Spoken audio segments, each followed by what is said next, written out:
களிலும் நம்ம தொடர் போதனையாக போதித்து கொண்டு வந்தோம். ஆனால் கடந்த வருடத்தில் அதை நம்ம தொடர முடியாமல் போச்சு. ஆனால் இந்த வருடத்துலேருந்து மறுபடியும் நம்ம தொடரலாம். கிட்டத்தட்ட 38 பகுதிகளை நம்ம இது வரைக்கும் 38 பிரசங்கங்களை இந்த செவ்வாய்க்கிழமையின் மாலையில் நம்ம இந்த தலைப்பில் பேசியிருக்கிறோம். சரி, செவ்வாய்க்கிழமையின் மாலையில் என்னென்னு பேசி கொண்டு வருகிறீங்களோட கூட விசுவாசிகள் தேர்வு செய்ய வேண்டிய செழிப்பான வாழ்க்கை, life of prosperity that believers must choose என்கிற தலைப்பின் கீழே உங்களோடு கூட பேசி கொண்டு வருகிறேன்.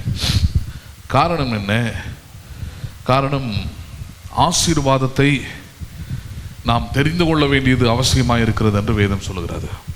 ஆசீர்வாதம்னா எல்லா விதமான நன்மைகளும். சரி, இந்த தெரிந்து கொள்ளுதல் அப்படின்னு வரும்போது தான் பெரிய பிரச்சனையாக இருக்குது, அல்லது புரியாமல் போயிடுது, அல்லதான் விசுவாசிகள் அல்லது அவங்களுடைய இம்மைக்குரிய அந்த வாழ்வுக்கை பாருங்க பெரிய சவாலுக்குரியதாய் அல்லது பிரச்சனைக்குரியதாய் அர்த்தமற்றதாய் எல்லாம் போகிறது. காரணம் என்னன்னா, இந்த தேர்வு செய்யாமல் போகிறது அல்லது தேர்வை தப்பாக செய்கிறது தான். அப்போ இது ரெண்டுத்தையுமே சரியாக புரிஞ்சுக்கணுன்றதுக்காக தான் இந்த பைபிள் ஸ்டடி ஆராதனை மிகவும் உதவி செய்கிறது.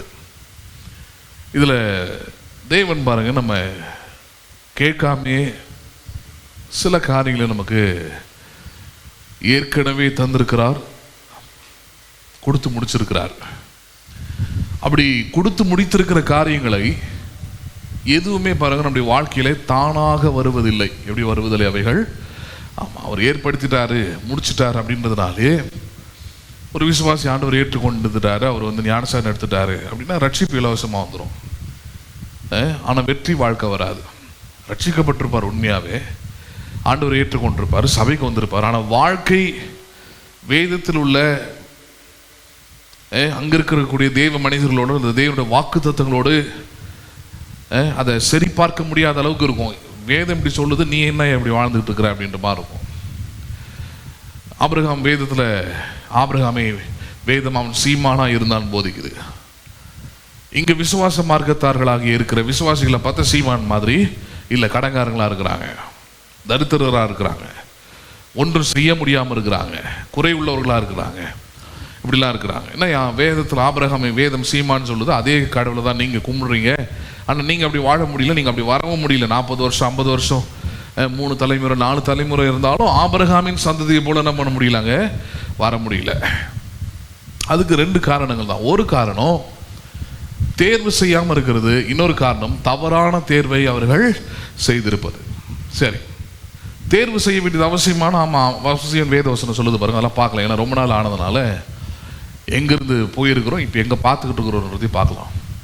சரி, எடுத்துக்கொள்ளலாம் பாருங்க. உபாகமம் 30வது அதிகாரம் 19வது வசனம். உபாகமம் 30:19 இஸ்ரவேல் ஜனங்களுக்கு தேவன் இப்படியே அவளுக்கு கற்றுக் கொடுக்கிறார். நீங்கள் எகிப்திலிருந்து அடிமைகளாயிருந்து, தரித்திரத்திலிருந்து, ஒன்றும் இல்லாமையிலிருந்து, தோல்வியிலிருந்து கிட்டத்தட்ட 4-5 தலைமுறைகளாக இருந்து வந்திருக்கிறீங்க.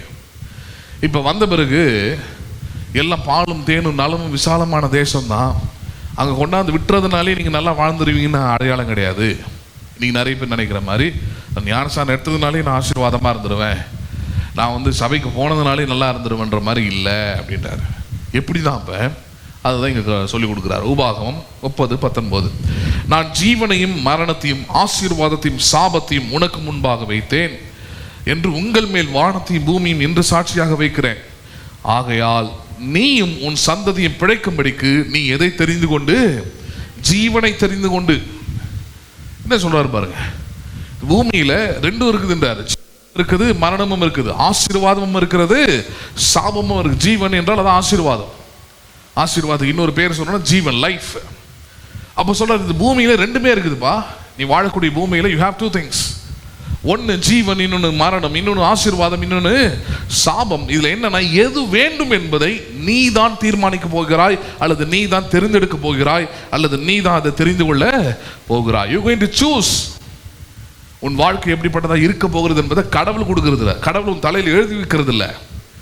பூமியில் இப்படி இருக்குது, இது 2த்தையும் வச்சிருக்கிறேன், இதுல உனக்கு என்ன வேண்டும் என்கிற வழியை நீ தான் என்ன பண்ண வேண்டும், தெரிந்து கொள்ள வேண்டும்ன்றார். அதில் அவர் வலியுறுத்தி ஒரு விஷயத்தை சொல்றாரு. நீ என்னுடைய பிள்ளையா இருந்தால் நீ ஜீவனை தெரிந்து கொள் அப்படின்றார். எதை தெரிந்து கொள்? நீ ஆமா, சாபம் இருக்குது, சாபத்தை தெரிந்து கொள்ளாத. குறைவு இருக்குது, அதை தெரிந்து கொள்ளாத. அதோடைய வழியில் போகாத. அதோடைய பிலாசபியில் போய் மாட்டிக்காத.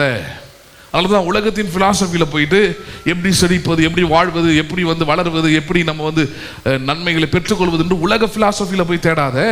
வசனத்திலிருந்து, சத்தியத்திலிருந்து அறிந்து கொள். How to flourish, எப்படி நம்ம செழிப்பது, எப்படி வாழ்வது, எப்படி வெற்றி பெறுவது, எப்படி முன்னேறுவது, எப்படி ஆசீர்வதிக்கப்படுவது, எப்படி ஆபிரகாமின் சந்ததியாய் மாறுவது. இதுக்கு நேராக வசனத்திலிருந்து தெரிந்து கொள். நீ ஆசீர்வாதத்தை எங்கிருந்து தெரிந்து கொள்? வசனத்திலிருந்து தெரிந்து கொள். உன்னுடைய சுயத்திலிருந்து தெரிந்து கொள்ளாத, உன் சுய அறிவிலிருந்து தெரிந்து கொள்ளாத, உன் சுய புத்தியிலிருந்து தெரிந்து கொள்ளாத. நிறைய பேர் ஞானசாரம் எடுத்திருப்பாங்க, கல்லுடைய வழிகளை அவனோட சுய புத்தியிலிருந்து தெரிந்து கொள்வாங்க. அது தோல்வியில் தான் கொண்டு போயிட்டு விடும், அது தரித்திரத்தில் தான் கொண்டு போய் விடும், அது வேதனையில் தான் கொண்டு போய் விடும். அப்போ அதனால தான் இந்த இடத்துல சொல்றாரு, நீ விசுவாசியாக இருந்து ஜீவனை நீ என்ன பண்ணிக்கொள், தெரிந்து கொள் என்று சொல்லுகிறாராங்க. சரி, ஜீவனை தெரிந்து கொள் அப்படின்னு சொல்லும் போது, ஆசீர்வாதத்தை தெரிந்து கொள் அப்படின்னும் போது, இந்த ஆசீர்வாதத்தை நிறைய பேர் புரியாததுனால ஆசீர்வாதம் என்றால் பணம் அப்படின்றது மட்டும் நினைக்கிறாங்க. இல்லை, ஆசீர்வாதத்தில் பணமும் ஒரு காரியமாக இருக்கிறது. ஆசீர்வாதம் என்றால் வெற்றி அதில் இருக்குது. ஆசீர்வாதத்தில் ஜெயம், முன்னேற்றம் இருக்கிறது. ஆசீர்வாதத்தில் நல்வாழ்வு இருக்குது. ஆசீர்வாதத்தில் சுகம் இருக்குது. இதெல்லாமே எதில் இருக்குது? ஆசீர்வாதத்தில் உள்ளவைகள். அதில் தான் ஆசீர்வாதத்தில் பொருளாதார செழிப்பும் இருக்கிறது. இதுவும் இருக்குது. அதில் பணமும் பொருளாதார செழிப்பு எதுக்குள்ளே இருக்குது? ஆசீர்வாத வாழ்க்கைக்குள்ளே இருக்குது. அங்கே இதெல்லாமே ஒரு பேக்கேஜ். இதில் நிறைய பேர் என்ன பண்ணிடுறாங்கன்னா, வெறும் எது வேணுமோ அதை மட்டும் தெரிந்து கொள்ளும் போது தான் பிரச்சனை ஆகிடுது. நீ ஆசீர்வாதத்தை தெரிந்து கொள்றமே தவிர ஆசீர்வாதத்துக்குள்ளே இருக்கிற ஒன்றை மட்டும் நீ என்ன பண்ண முடியாது, தெரிந்து கொள்ள முடியாது. ஏன்னா அது அப்படி தான் அதோடைய தேவனுடைய அந்த திட்டமே அப்படி தான். அதனால தான் பாருங்க, ஆபிரகாமை தேவன் அழைக்கிறார். நமக்கெல்லாம் ஆசீர்வாதத்துக்கு முன் உதாரணமாய் வேதம் நமக்கு யாரை சொல்லுதுன்னு கவனிக்கணும்.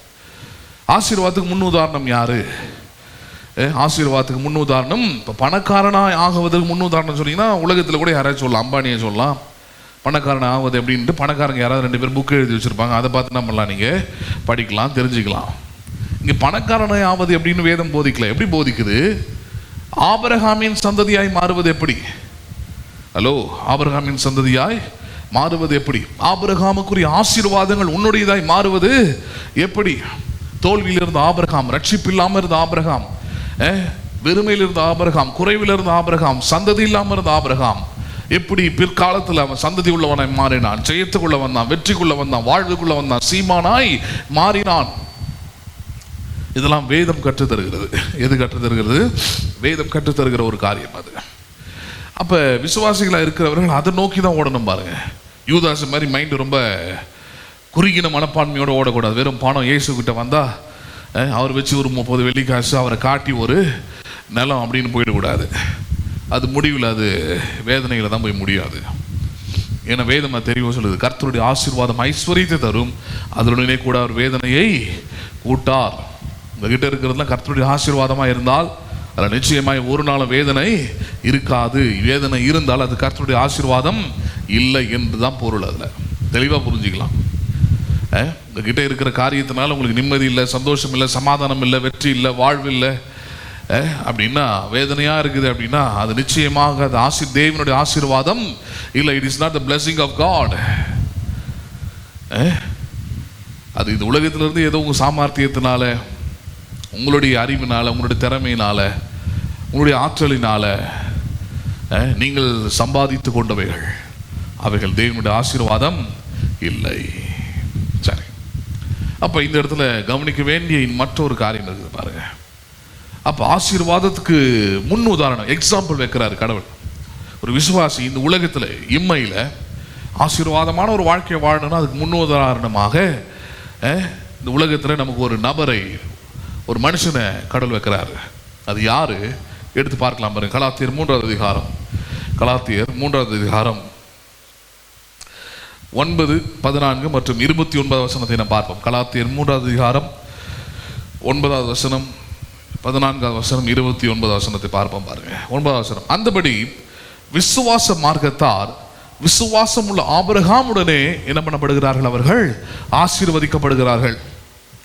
முதல்ல இந்த இடத்துல கலாத்தியர்ல புதிய உடன்படிக்கையில் அப்போஸ்தலனாகிய பவுல் கலாத்திய சபைக்கு சொல்றாரு, நமக்கு தான் சொல்லி இருக்கிறாரு, விசுவாச மார்க்கத்தார்னு பேர் வைக்கிறார். என்ன மார்க்கத்தார்? நல்லா சொல்லுங்களேன். விசுவாச மார்க்கத்தார் அப்படின்னா ஏதோ ஒரு காரியத்தை நம்பிக்கொண்டே இருப்பவர்கள், ஏதோ ஒரு காரியத்தை உறுதியாக அதை பற்றி கொண்டே இருப்பவர்கள், அவர் தான் விசுவாச மார்க்கத்தார். மார்க்கம்னா வழி. இவங்களுடைய வழியே ஏதோ ஒரு காரியத்தை நம்பிக்கிட்டே இருக்கிறாங்க இவங்க அப்படின்னு தான் அர்த்தம். அப்ப விசுவாசிகளாக இருக்கிறவர்கள் விசுவாச மார்க்கத்தார். அப்ப விசுவாச மார்க்கத்தார் விசுவாசமுள்ள ஆபிரகாமுடனே. யாருடனே? ஏன்னா விசுவாசம் இல்லாத ஆபிரகாமும் இருக்கிறாரு. அதுல நல்லா கவனிக்கணும். ஏன்னா ஆபிரகாமும் இருக்கிறாரு. ஆபிரகாமுடைய மொத்த வழக்கை எடுத்து நம்ம போட்டுக்க முடியாது. விசுவாசம் இல்லாமல் சில காரியங்களை அவர் செஞ்சிருக்கிறாரு. கிளம்பி வா, நான் உன் காண்பிக்க தேசத்துக்கு போனாரு, நீ மட்டும் வாடானா கூட ஒரு குடும்பத்தையே கூட்டிட்டு வந்தான். அவிசுவாசத்தின் ஒரு பார்ட், அது ஒரு பகுதி. அதை ஃபாலோ பண்ணக்கூடாது. நான் உன்னை தான் அழைச்சேன், கூட இன்னதுக்கு இந்த கும்பலை கூட்டிகிட்டு வரேன்டாருங்க. கூட்டிகிட்டு வரான். கூட்டிகிட்டு வந்து பெரிய பிரச்சனையாகி கடைசி அவங்களெல்லாம் கவிழ்த்து விடு துரத்தி விட வேண்டியதாக அது மாறுதை நம்ம பார்க்குறோம். லோத்தெல்லாம் துரத்தி விட்றான். கிளம்பு, நீ தானே கூப்பிட்டு வந்தேன், கிளம்பு. இது அதுதான் சொல்கிறாரு, நான் உன்னை தானே வர சொன்னேன், நீ என் பேச்சுக்கு அவிசுவாசத்தின் அடையாளம் எப்படி தனியாக போகிறது அப்படி. ஆனால் போனான். கொஞ்சம் விசுவாசம் இருந்தது. தேவன் போனான். எந்த இடத்துக்கு போகிறோன்னு தெரியாமல் போய்கிட்டு இருந்தான். ஆனால் கடவுளை நம்பி போய்கிட்டே இருந்தான். அதெல்லாம் விசுவாசம். அப்புறம் அவிசுவாசத்துக்கு பல அடையாளங்கள் அவனுக்கு இருந்தது. என்னது? தேவன் அவனுக்கு ஒரு சந்ததியை தருவன், ஒரு குழந்தையை தருவன்னு சொன்னார். அது நம்ப முடியல. காலங்கள் கடந்து போகுது. போகிறப்ப மனைவி பேச்சை கேட்டு ஆகார் கிட்ட இருந்து என்ன பண்ணுறான், ஒரு குழந்தைய பெற்று எடுக்கிறான். அது அவிசுவாசத்தின் பெரிய அடையாளம். என்ன அடையாளம் அது? கடவுளுடைய வாக்குத்தத்தத்தை நம்பாமல் ஒரு காரியத்தை செஞ்சுட்டான். மறுபடியும் அதுலேயும் ஒரு வேதனை வருது. ஆகாரையும் அவன் குழந்தையும் வெடிகாலையில் எழுப்பி வெறுங்கையாக அமைச்சு துரத்தி விடுறான். வெறும் சாப்பாடு மட்டும் கொடுத்து போ, ஒரு வேளை சாப்பாடை மட்டும் கொடுத்து துரத்தி விட்டுறான் பாருங்க. லைஃபை வேஸ்ட் ஆக்கிறான், டைமை வேஸ்ட் ஆக்கிடுறாங்க. இது போல அவிசுவாசமுள்ள ஆபிரகாமும் இருக்கிறார். ஆனால் விசுவாசிக்கக்கூடிய ஆபிரகாம் அதில் இருக்கிறாரு. தன்னுடைய ஒரே குமாரன் ஏகசுதன் என்றும் பாராமல் மோரிய மலையில் பலியிடும்படியாக போன ஆபிரகாம் நம்ம பார்க்குறோம். தேவன் சொன்னதுக்காகவே ஆசீர்வதிக்கவே உன்னை ஆசீர்வதிப்பேன்னு சொன்ன அந்த ஒரு வார்த்தைக்காகவே 75 வயசுல மனுஷன் கிளம்பி என்ன பண்றாரு, போயிட்டே இருக்கிறார். எங்க போகிறோம், எந்த ஊருக்கு போகிறோம், எங்க போய் தங்க போறோம், யார் நமக்கு இடம் கொடுக்க போறோம், அந்த ஊர்ல போய் என்ன தெரியாது. But he just have a faith and went. அவ்வளவுதான். விசுவாசத்தை பிடிச்சிக்கிட்டு போய்கிட்டே இருக்கிறான் மனுஷன். இது போல பல காரியங்கள் என்ன பண்ண முடியாங்க, பார்க்க முடியும். நீங்க பண விஷயத்துல, பொருளாதார விஷயத்துல ஆபிரகாம் தனக்கு உண்டான எல்லாவற்றிலும் இதில் செலுத்தினான். அவன் தனக்கு உண்டான எல்லாவற்றிலும், ஆமா, எல்லாவற்றிலும் செலுத்தினான். ஏன்னா அதுதான் கர்த்தருடைய ஆசீர்வாதத்தின் அடையாளம். நான் கர்த்தரை கனப்படுத்தாத ஒரு காரியத்தை என் வீட்லயோ என் வாழ்க்கையிலையோ எதுக்கோ நான் வச்சிருந்தேன்னா அது சாபமாக தான். அது என் வீடு சாபம், என் வேலை சாபம், என் கையின் பிரயாசம் சாபம். அதனால ஆபிரகாம் தனக்கு உண்டான எல்லாவற்றிலும் என்ன பண்ணினான், அவன் தசமபாகம் செலுத்தினான். வசனம் சொல்லுது ஆபிரகாம் பெரிய சீமான் ஆயிட்டான் இருக்குது. சீமான் ஆயிட்ட பிறகு கூட சீமானா மாறிட்டாங்க. சீமானா மாறி தன்னுடைய சகோதரன் லோத்தோடைய அந்த 4 நாட்டு ராஜாக்கள் பிடிச்சிட்டு போயிட்டு அவங்களை விடுதலை ஆக்கும் போது கூட சோதம் நாட்டு ராஜா அவனுக்கு பொருளெல்லாம் கொண்டு வந்து கொடுக்குறான். கொடுக்கும்போது சொல்றான், என் கரத்தை ஆண்டவருக்கு நேராக உயர்த்தி விட்டேன் அப்படின்றான். யாருக்கு நேராக உயர்த்தி விட்டேன்? நான் இவ்வளோ பொருளை வச்சிருக்கிறேன், இவ்வளோ பணம் வச்சிருக்கிறேன், சீமானா இருக்கிற, ஆனாலும் என் நம்பிக்கை யார்? அது வானத்தையும் பூமியும் உடையவராக இருக்கிற உன்னதமான தேவன் என்னுடைய நம்பிக்கை. அவருக்கு நேராக என் கரங்களை உயர்த்திருக்கிறேன். அவர் எனக்கு நிறைய கொடுத்துருக்கிறாருப்பா இந்த பூமியில. பொண்ணை கொடுத்துருக்கிறாரு, பொருளை கொடுத்துருக்கிறாரு, மகனை கொடுத்துருக்கிறாரு, மனைவியை கொடுத்துருக்கிறாரு. அவர்களெல்லாம் நம்புவதற்காக கொடுக்கல, அவர்களெல்லாம் சேர்த்து நான் தேவனை நம்பும்படியாக. நான் ஒருவரை நம்புறேன், நான் ஒருவரை மட்டுமே சார்ந்து இருக்கிறேன். இதெல்லாம் பார்த்தீங்கன்னா ஆபிரகாமுடைய விசுவாச வாழ்க்கையிலிருந்து நீங்கள் கற்றுக்கொள்ளக்கூடிய காரியங்கள். அதெல்லாம் சொல்றாரு, விசுவாச மார்க்கத்தார்கள் விசுவாசமுள்ள ஆபிரகாமுடனே. எந்த ஆபிரகாமுடனே? ஆகாருக்கு அதையே தள்ளி போட்டுருன்னு அர்த்தம். அவன் அவிசுவாசமா செஞ்சதெல்லாம் ஃபாலோ பண்ணாதீங்க, அதெல்லாம் தேவையில்லை. உருப்படணும்னு நினைக்கிறவங்க, தேவனுடைய ஆசீர்வாதத்தை தெரிந்து கொள்ளணும்னு நினைக்கிறவங்க, ஜீவனை தெரிந்து கொள்ள வேண்டும் என்று இருக்கிறவர்கள் எதை தெரிந்து கொள்ள வேண்டும்? நீங்கள் விசுவாசமுள்ள ஆபிரகாம். என்ன ஆபிரகாம் எது? நம்முடைய வாழ்க்கையில் அவன் விசுவாசித்து எதெல்லாம் செஞ்சானோ, விசுவாசித்து எவைகளெல்லாம் பெற்றுக்கொண்டானோ, அந்த விசுவாசமுள்ள ஆபிரகாமுடனே விசுவாச மார்க்கத்தலா இருக்கிறவர்கள் என்ன பண்ணப்படுகிறார்கள்? அவர்கள் ஆசீர்வதிக்கப்படுகிறார்கள். என்ன பண்ணப்படுகிறார்கள் அவர்கள்? அப்ப நமக்கு ஒரு முன்னுதாரணம் தேவன் கொடுத்திருக்கிறார் பாருங்க. நான் லைஃப்பை என் வாழ்க்கையை கம்பேர் பண்ணோம், ஒரு விசுவாசத்தினுடைய வாழ்க்கையை கம்பேர் பண்ணோன்னா இந்த உலகத்தில் யாரோட கூட கம்பேர் பண்ணலாம ஆபிரகாமுடன் கம்பேர் பண்ணிக்கலாம். He can compare his faith and his life with Abraham. ஆபிரகாமுடன் கம்பேர் பண்ணிக்கலாம். அப்படி கம்பேர் பண்ணிங்கன்னா தான் நீங்கள் சீமானாய் வர முடியும். ஹலோ, ராஜாக்களை விட உயர்ந்த ஸ்தானத்தில் நீங்கள் உட்கார்ந்துருக்க முடியும். காலங்கள் வயதுகள் சென்றாலும் முடியவே முடியாதுன்ற சூழ்நிலையில் கூட அசாத்தியம் கூட சாத்தியம்ன்ற நிலைமைக்கு நீங்கள் என்ன பண்ண முடியும், வர முடியும். எப்போனா ஆபிரகாமோடு கூட நீங்கள் விசுவாசித்தால் தான், ஆபிரகாமை போல விசுவாசித்தால் தான், ஆபிரகாமை உங்கள் விசுவாசத்தின் முன் உதாரணமாக எடுத்துக்கொண்டால் தான் உங்களுக்கு அப்படி ஒரு வாழ்க்கை என்ன பண்ணாங்க உண்டாகும். அதனால சொல்றாரு, விசுவாச மார்க்கத்தார் விசுவாசம் உள்ள ஆபிரகாமுடனே ஆசீர்வதிக்கப்படுகிறார்கள். 14ஆம் வசனத்தை சொல்றாரு இப்படி, ஆபிரகாமுக்கு உண்டான ஆசீர்வாதம். இப்பதான் பாயிண்ட், யாருக்கு உண்டான ஆசீர்வாதம் இது? அப்ப ஒரு விசுவாசிக்கு, ஒரு ஊழியக்காரனுக்கு, ஒரு கிறிஸ்தவனா இருக்கிறவனுக்கு உதாரணம் யாரு? ஆபிரகாமுக்கு உண்டான ஆசீர்வாதம். என் வீட்டில் என்ன இருக்கணும்? யாருக்கு உண்டான ஆசீர்வாதம்? நல்லா சொல்லுங்களேன். வசனம் தெரியாதவங்க, வேதம் தெரியாதவங்க தான் அவங்க இவங்க ஆசீர்வாதத்தில் அவங்க இவங்க நன்மையெல்லாம் பார்த்து காப்பி அடிக்கணும். வசனம் தெரிஞ்சவங்க, பைபிளை தெரிஞ்சவங்க. அதனால தான் கிறிஸ்தவம் என்பது நீங்கள் வீட்டில் உட்காந்துக்கிட்டு முட்டி போட்டு ஜோம் பண்ணுறதுனால வரக்கூடிய அல்லது வளர்வதற்குரிய மார்க்கம் அல்ல. இது போல் போதிக்கிற சமயக்கு கிறிஸ்தவம்னா என்னன்னு தெரிஞ்சுக்கிட்டாதான். இல்லை நீங்கள் வீட்லேயே உட்காந்துக்கிட்டு இருந்தீங்கன்னா, பைபிளை வச்சுக்கிட்டு உட்காந்துருந்தீங்கன்னா, ஒரு கடமைக்காக வாரத்துக்கு ஒரு முறை போயிட்டு எதையும் ஒன்று கேட்டு வர ஆளுங்களா இருந்தீங்கன்னா என்ன பண்ணுவீங்க? உங்கள் கூட வேலை செய்கிறவங்க, உங்கள் சொந்த அவங்க இவங்களோடலாம் என்ன பண்ணிட்டு உட்காந்துருப்பீங்க. நீங்கள் லைஃப்பை கம்பேர் பண்ணிக்கிட்டு, அவள் இதை வாங்கிட்டு, அவள் இப்படி வந்துட்டு, அதை இதை போட்டு தான் மேலே வந்தா, அவள் இதை கட்டி தான் இதை வாங்கினா, அவள் இப்படிலாம் பண்ணி தான் மேலே வந்தான். இந்த கம்பேரிசனில் ஓடிக்கிட்டு இருக்கோம். அப்போ வாழ்க்கையில் உருப்பிட முடியாது, வாழ்க்கையில் ஏமாந்து போகணும், வாழ்க்கையில் என்ன நொடிந்து போகணும், வாழ்க்கையில் ஒன்றும் இல்லாமல் போயிடும், தோல்வி வந்துடுவாங்க. ஏன்னா உலக வழிகள் எதுவுமே வெற்றியானது இல்லை. வெற்றியை போல தெரியும், ஆனால் வெற்றியானது இல்லை. அப்போ எது வெற்றியானது? இது வெற்றிக்கானது. எது வெற்றிக்கானது? ஆபிரகாமுக்கு உண்டான ஆசீர்வாதம் கிறிஸ்து இயேசுவினால் யாருக்கு இருக்கிறது? அது அதான் யூதர் அல்லாதவர்களுக்குன்னு சொல்லுது. யாருக்கு அல்லாதவர்கள்? எந்த தேசத்தால இருக்கலாம், எந்த ஊர் மக்களாக இருக்கலாம், அவங்களுக்கும் இவர் ஆண்டவராக இருக்கிறார், அவர்களுக்கும் இவர் ரட்சகராக இருக்கிறார், அவர்களுக்கும் இவர் கர்த்தராக இருக்கிறார். ஆபிரகாம் எந்த தேவனை விசுவாசித்தானோ, எந்த தேவன் ஆபிரகாமை ஆசீர்வதித்தாரோ அதே தேவன் நம்மையும் புறஜாதிகளையும் அவர் ஆசீர்வதிக்கிறவராக இருக்கிறார். அதனால சொல்றார், ஆபிரகாமுக்கு உண்டான ஆசீர்வாதம் கிறிஸ்து இயேசுவினால் யாருக்கும் வருகிறது? அது புறஜாதிகளுக்கு வரும்படியாகும். ஆவி குறித்து சொல்லப்பட்ட வாக்கு தத்தத்தை நாம் விசுவாசத்தினாலே பெரும்படியாகவும் இப்படி ஆயிற்று. எப்படி சொல்றாரு பாருங்க. வாக்கு தத்துவம் கொடுத்திருக்கிறாரா கடவுள்? என்ன வாக்கு தத்துவம்? கிறிஸ்து இயேசுவை ஏற்றுக்கொள்கிறவர்கள், சிலுவையை விசுவாசிக்கிறவர்கள், ஜீவனை தெரிந்து கொள்கிறவர்கள், ஆசீர்வாதத்தை தெரிந்து கொள்கிறவர்கள் ஆபிரகாமுடனே என்ன பண்ணப்படுகிறார்கள்? அவர்கள் ஆசீர்வதிக்கப்படுகிறார்கள். You are blessed with Abraham.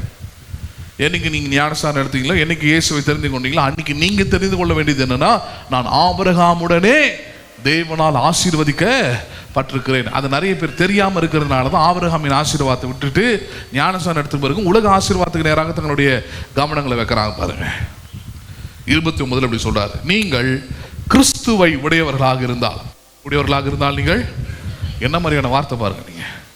நீங்கள் கிறிஸ்துவை உடையவர்களானால் அப்படின்னா நம்ம லாங்குவேஜ் சொன்னா, உண்மையாவே உள்ள ஆண்டவர் இருந்தார்னா, நீ உண்மையாவே சரியான கிறிஸ்தவனா இருந்தால், கிறிஸ்துவை உடையவர்களானால், யாரை உடையவர்களானால்?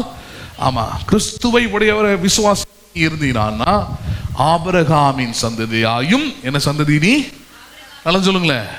நீ கிறிஸ்துவை உடையவர்களாக இருந்தால் உனக்கு வேற ஒரு அடையாளம் இல்லை இந்த பூமியில. நீ கிறிஸ்துவை உடையவர்களாக இருந்தால் ஜாதியின் அடையாளம் உனக்கு வர முடியாது, இருக்க முடியாது. கிறிஸ்துவை உடையவர்கள் யாருடைய சந்ததி இருக்க முடியும்? அவங்க சந்ததினா உங்களுக்கு புரியுதா? உங்க பிதாக்கள், உங்க தாத்தா பாட்டி, அது. அப்ப இப்ப விசுவாச மார்க்கத்தார் இயேசு ஏற்றுக்கொண்டுட்டீங்கன்னா, இயேசு ஏற்றுக்கொள்றதுக்கு முன்னாடி வேணா உங்களுக்கு ஜாதி இருந்திருக்கலாம், எது வேணா இருந்திருக்கலாம், உலகத்தின் அடையாளங்கள் அவைகள்லாம். ஆனால் இயேசுவை ஏற்றுக்கொண்ட பிறகு கிறிஸ்துவை உடையவர்கள். யாரை உடையவர்கள் அவர்கள்? அப்ப நீங்க யாராவது ஜாதியை பத்தி பேசுற கிறிஸ்துவ பாத்தீங்கன்னா நீங்க புரிஞ்சுக்கணும், இவர்கள் கிறிஸ்து இல்லாதவர்கள். யார் இல்லாதவங்களுக்குள்ள கிறிஸ்துவடையவர்கள் அல்ல. இவங்க கிட்ட கிறிஸ்து இல்லை, பேரு கிறிஸ்தவங்க, அவ்வளவுதான், பேரு கிறிஸ்தவங்க. ஆனால் அவர் கிறிஸ்து அவர்களோடு கூட இல்லை, அவர்கள் கிறிஸ்துவை அறியவில்லை. கிறிஸ்துவை அறிந்தார்கள் என்றால் அவர்கள் எந்த சந்ததிகளை வந்துருவாங்க? அவங்க ஆபிரகாமின் சந்ததியில. எந்த சந்ததியில வராங்க? அவங்க அப்ப கிறிஸ்துவை உடையவர்கள் ஆபிரகாமின் சந்ததியாராயும் வாக்குத்தத்தத்தின்படி என்ன அவர்கள் சுதந்திரராயும் இருக்கிறார்கள். அதான் அடுத்த வார்த்தை ரொம்ப முக்கியமானது. ஒண்ணு, நீ கிறிஸ்துவை உடையவனா இருந்தா ஆபிரகாமின் சந்ததி. ரெண்டாவது, ஆபிரகாமுக்கு தேவன் தந்தார் பாருங்க வாக்குத்தத்தம். அந்த வாக்குத்தத்தத்துக்கு எல்லாம் நீங்களே சுதந்திரவாளிகளாக இருக்கிறீர்கள். நீங்களே யாரா இருக்கிறீர்கள் அப்படின்னு ஆபிரகாமுக்கு முதற்கொண்டு என்னென்ன வாக்குத்தத்தம் கொடுத்தாரோ, நான் உன்னை ஆசீர்வதித்து உன்னை பெரிய ஜாதியாக மாற்றி உன்னை பெருக பண்ணுவேன் அப்படின்னு சொன்னார் இல்லையா. இது போல பல வாக்குத்தத்தங்கள் ஆபிரகாமுக்கு கொடுத்தாரு.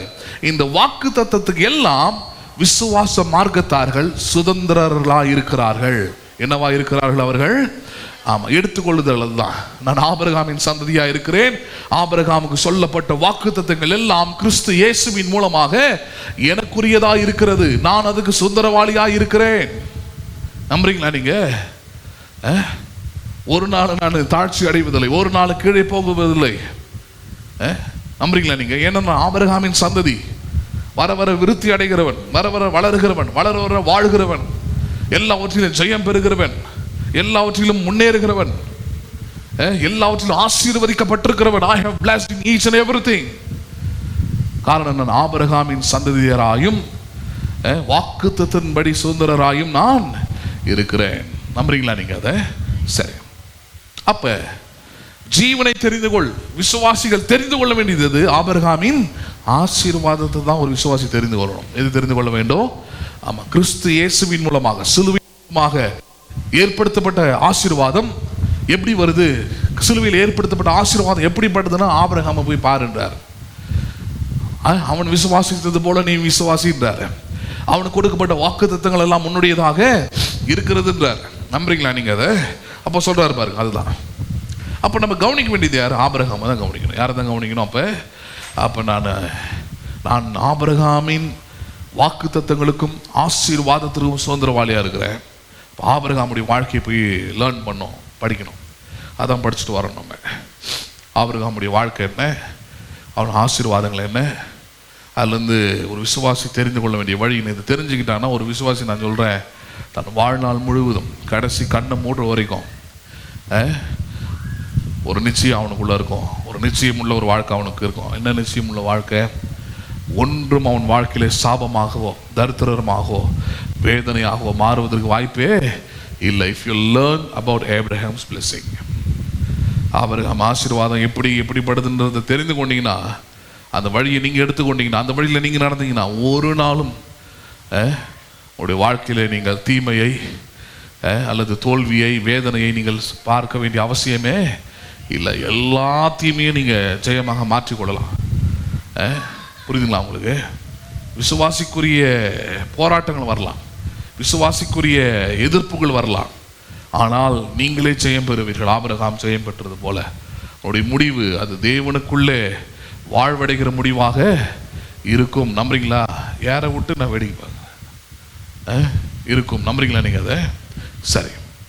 ஆபிரகாமுடைய வாழ்க்கையை நம்ம பார்க்குறோம், படிக்கிறோம், அதை பார்த்துக்கிட்டு வரோம். நம்ம ஆதியாகமம் 12வது அதிகாரத்திலிருந்து ஆரம்பிக்குது இல்லையா? அந்த முதல் 4 வசனத்தில் ஆபிரகாமுக்கு தேவன் சொல்லக்கூடிய 4 வார்த்தைகள், ரிப்பீட்டடாக அவனுக்கு சொல்லக்கூடிய 4 வார்த்தைகள். நான் உன்னை ஆசீர்வதிக்கவே ஆசீர்வாதம்ன்ற வார்த்தையை 4 முறை ஆபிரகாமுக்கு ரிப்பீட்டடாக சொல்கிறார். அது வரைக்கும் முன்னாடி வரைக்கும் ஆபிரகாமுக்கு கடவுள் யாருன்னே தெரியாது. அவன் ஏதோ ஒரு தெய்வத்தை வணங்கிட்டு வந்தவன், அவன் ஒரு புறஜாதியாக இருந்தவன். அவன் அப்படிப்பட்டவனுக்கு கடவுள் பாருங்க, நான் அவனுக்கு வேற எதுவும் பெரிய சத்தியம்லாம் அவனுக்கு போதிக்கல. நீ அப்படி இருக்கணும், இப்படி பரிசுத்தமாக இருக்கணும், இப்படி நீதியை செய்யணும், அப்படிலாம் போதிக்கலாம். அவனுக்கு தெரியாது. அவனுக்கு தெரியும், போதிச்சிக்கலாம். முதல்ல அவனை என்னை நம்ப வைக்கணும், முதல்ல என்னை விசுவாசிக்க வைக்கணும், முதல்ல நான் யார் என்பதை அவன் புரிந்து கொள்ளணும். அதுக்காக என்ன பண்ணுறாரு? அவனுக்கு ஆசீர்வாதம் தான் கொடுக்குறாரு. என்னை நம்பினா நீ நல்லா இருப்ப, இந்த வயசில் கூடவா, 75 வயசில், ஆமாம் இப்போதான், அப்படின்றது தான் அவனுக்கு தேவன் கொடுத்த வாக்குத்தத்தம். நன்மையை பெறுவாய், ஆசீர்வதிக்கவே உன்னை ஆசீர்வதிப்பு, நல்லா இருப்பப்பா நீ அப்படின்றதான் அவனுக்கு சொன்னான். அது மட்டுமே நம்பி அவன் கிளம்பி வந்தான் பாரு. சரி, வரும்போது அவனோடு கூட லோத்துன்னு ஒருத்தன் வந்தான், அவனுடைய சகோதரனுடைய மகன். இவனுக்கு தம்பி முறை, சகோதரன் முறை வந்தான். இந்த ஆபிரகாமுக்கு வந்த ஆசீர்வாதத்தில் அவனும் பாருங்க நன்மையை வாங்கிக்கிட்டு இப்போ கூடயே வரான். நம்ம ஒரு சாப்பாடு வாங்கி சாப்பிட்றோன்னா அவனுக்கும் வாங்கி கொடுக்குறோம், நம்ம ஒரு பொருளை வாங்கினோன்னா அவனுக்கும் ஒரு வாங்கி கொடுக்குறோம். அந்த மாதிரி ஆபிரகாம் பாருங்க, ஆடு மாடு அதெல்லாம் இருந்தது, அதெல்லாம் வர கூடவே வரான். சரி, அவனுக்கும் ஒரு குடும்பம் இருக்குது, 2 பிள்ளைங்க இருக்கிறாங்க, அவனுக்கு கொஞ்சம் கொடுப்போன்னு அப்படி சும்மா கொடுத்து சீமான் கொடுத்தா எப்படி இருக்கும் பாருங்க. கொடுத்து அவன் பெரிய ஆளாக வரான். ஆன பிறகு பாருங்க, அவன் ஒரு கடவுளை அறிந்தவன் ஆபிரகாமை கொண்டு, ஆனால் கடவுளை முன்னிலைப்படுத்தாதவன், நம்பாதவன் அவன். நம்ம லாங்குவேஜில் இப்போ புரிதல சொன்னோம், வந்தான் ஞானஸ்தானம் எடுத்தான், ஏதோ காணிக்கு போடுவான், ஏதோ ஒரு சர்வீஸ் அட்டன் பண்ணுவான், ஏதோ கேட்பான், அப்படி இருக்கிற ஆள் அவன். சீரியஸான ஒரு ஆள் கிடையாது. ஆபிரகாம் மாதிரி ஒரு சீரியஸான ஒரு ஆளோ லைஃப்பை பற்றி ஒரு அக்கறை உள்ள ஆள்லாம் கிடையாது அவன் லோத்து. அப்போ அப்படிப்பட்டவனா இருந்தபடினால பாருங்க, அவனுக்கு எல்லாமே கிடைச்சிது. அவனுக்கு எல்லாமே கிடைச்ச பிறகு ஒரு கட்டத்தில் ஆபிரகாமுக்கும் அவனுக்கும் ஒரு பகை வருது அவன் மேய்ப்பர்கள் மூலமாக. அப்புறம் ஆபிரகாம் கூப்பிட்டு சொல்கிறார், அப்பா உன்னுடைய வாழ்க்கை வேற, என்னுடைய வாழ்க்கை வேற. ரத்தத்தில் நீ நானும் சொந்தக்காரனாக இருக்கலாம், ஆனால் ஃபெய்த்துன்னு வந்துட்ட பிறகு, விசுவாச மார்க்கம்னு வந்த பிறகு, அதில் நான் தனித்திருந்தால் தான் சில காரியங்களை நான் பெற்றுக்கொள்ள முடியும், சரியாக இருக்க முடியும். உங்கள்கிட்ட சண்டை போட்டுக்கிட்டு, உங்ககிட்ட வம்பு எடுத்துக்கிட்டு, உங்ககிட்ட பஞ்சாயத்து பண்ணிட்டு என்னால் உட்காந்துருக்க முடியாது. ஏன்னா அந்த வாழ்க்கை என்னுடைய வாழ்க்கை இல்லை. அதனால் ஒன்று பண்ணுவோம், நீ எந்த திசைக்கு போகிறாயோ அதுக்கு நேர் எதிர் திசைக்கு நான் போகிறேன்னு ஒன்றே பாருங்கள், அங்கே தான் கவனிக்கணும். How Lot chooses his life. லோத்து எப்படி தன்னுடைய வாழ்க்கையை சூஸ் பண்ணுறான். அப்படிதான் ஒரு விசுவாசி தான் லோத்து. அவிசுவாசி கிடையாது. லோத்து ஒரு விசுவாசி தன்னுடைய எதிர்காலத்தை, தன்னுடைய வருங்காலத்தை எப்படி சூஸ் பண்ணுறான்றது இருக்குது பாருங்க. நீங்கள் நம்ம எப்படி சூஸ் பண்ணோம், நம்முடைய வேலையை எப்படி சூஸ் பண்ணுறோம், நம்முடைய கல்யாணத்தை எப்படி சூஸ் பண்ணுறோம், இது எல்லாமே இருக்குது, அதில் அடங்கி இருக்குது. லோத்து அதுக்கு மிகப்பெரிய உதாரணம். அப்போ லோத்து பாருங்க, தன் கண்களுக்கு ஏதேன் தோட்டம் போல தெரிஞ்சு, தன் பார்வைக்கு, தன் கண்களுக்கு எது நல்லா தெரிஞ்சதோ அதை சூஸ் பண்ண ஆரம்பிக்கிறான். அதை சூஸ் பண்ணி தன்னுடைய மனைவி 2 மகள்களையும் கூட்டிகிட்டு அங்கே போகிறான். ஆபிரகாம் பார்க்குறான். ஏன்னா ஆபிரகாம் அவனுக்கு சொன்னது என்னன்னா, நான் சூஸ் பண்ண மாட்டேன், ஏன்னா எனக்கு ஒரு நம்பிக்கை இருக்குது, என் ஆண்டவர் எந்த இடத்துலையும் என்னை வாழ வைக்கிறவர். நான் போகிற இடம் வனாந்தரமாக இருக்கலாம், வறட்சியாக இருக்கலாம், ஒன்றும் இல்லாமல் இருக்கலாம், அந்த இடத்துல ஆண்டவர் என்னை ஆசீர்வதிப்பார்ப்பா. அதனால் எனக்கு பிரச்சனையே கிடையாது, உனக்கு தான் பிரச்சனை. ஏன்னா நீ விசுவாசத்தில் குறைவுள்ளவன், உலக புத்தி உள்ளவன், நீ பிரபஞ்சத்தின் மனுஷன், நீ அதனால் நீ சூஸ் பண்ணுன்றான் பாருங்க. ஒரு தவறான வழி. இன்னைக்கு நிறைய விசுவாசிகள் சூஸ் பண்ணுற மாதிரி, தன் கண்களுக்கு எது நல்லா இருந்ததோ, சிம்சோன் தெரிந்து கொண்ட மாதிரி அப்படி தெரிந்து கொண்டு அந்த இடத்துக்கு என்ன பண்ணுறான், அவன் போகிறான். அந்த இடத்துக்கு பேர் தான் சோதம் குமரா என்கிற தேவன் அருவெறுத்த ஒரு பட்டணம். அதுக்கு போகிறான். லைஃப்பை நீங்கள் நிறைய பேர் சூஸ் பண்ணுற மாதிரி அன்றைக்கி லோத்து அப்படி சூஸ் பண்ணுறான். ஆபிரகாம் பாருங்க, அவன் விசுவாசத்தினால வேற ஒரு இடத்த சூஸ் பண்ணுறான். அங்கே அவன் இருந்துக்கிறான், நல்லா இருந்துடுறாங்க. அங்கே அவனுக்கான வேலைகள் நடக்குது, இறக்குறான், அதெல்லாம் நடக்குதாங்க. சரி, இப்போ இந்த இடத்துல ஸ்டாப் பண்ணி லோத்தை கொஞ்சம் கவனிக்கணும். ஆபிரகாமுடைய ஆசீர்வாதத்தில் அவனும் ஒரு பகுதி. அதில் லோத்தை கவனிக்கணும். ஆபிரகாம் கூடவே இருந்து ஆபிரகாமுடனே ஆசீர்வதிக்கப்பட்ட இந்த லோத்து பிற்காலத்தில் என்னவாக மாறினான்னு நம்ம பார்க்குறோம். எல்லா வசதிகளும் உள்ள லோத்து ஒரு கட்டத்தில் அவனுடைய வாழ்க்கை எப்படி முடியுது, மனைவியை இழக்கிறான். தன்னுடைய 2 மகள்களும் உலகத்தின் அருவெறுப்பான, தேவனால் அருவெறுக்கப்பட்ட ஒரு சந்ததியாக மாறுகிறாங்க. தன் உண்டான எல்லாவற்றையும் இழக்கிறது அவன் மனைவி கண் கூட என்ன பண்ணுறாவ பார்த்து தான் உப்பு தூணா மாறுறான். அதான் அவன் இருக்கிறதுல கொடூரம் பாருங்க. எதெல்லாம் தன்னுடைய வாழ்க்கையின் நம்பிக்கை, தன்னுடைய வாழ்க்கையின் ஆசீர்வாதம், தன்னுடைய வாழ்க்கையின் நன்மை நினைச்சாலோ லோத்துடைய மனைவி அதெல்லாம் தன் கண்களுக்கு முன்பதாகவே சாம்பலாவதை, பட்சித்து போடப்படுவதை என்ன பண்றாவ கண்கூடாக பார்க்கிறா. ஏன் அது நடந்தது அப்படின்றதுக்கு மிகப்பெரிய உதாரணமும் நான் ஏற்கனவே சொல்லியிருந்தேன். நான் இதே லோத்தையும் அவன் மனைவி பிள்ளைகளையும் அந்த ஊராரையும் அந்த தேசத்தின் ராஜாவையும் வேறு 4 நாட்டு ராஜாக்கள் படையெடுத்து வந்து சோதோம் குமோரா பட்டணம், அதுல இருந்து லோத்து, அவன் மனைவி, அவன் பிள்ளைங்க, மற்ற ஆட்கள், அவங்களுக்கு உடமைகள் எல்லாத்தையும் அவங்க என்ன பண்ணிடுறாங்க, அவங்க எடுத்துக்கொண்டு போயிடுறாங்க.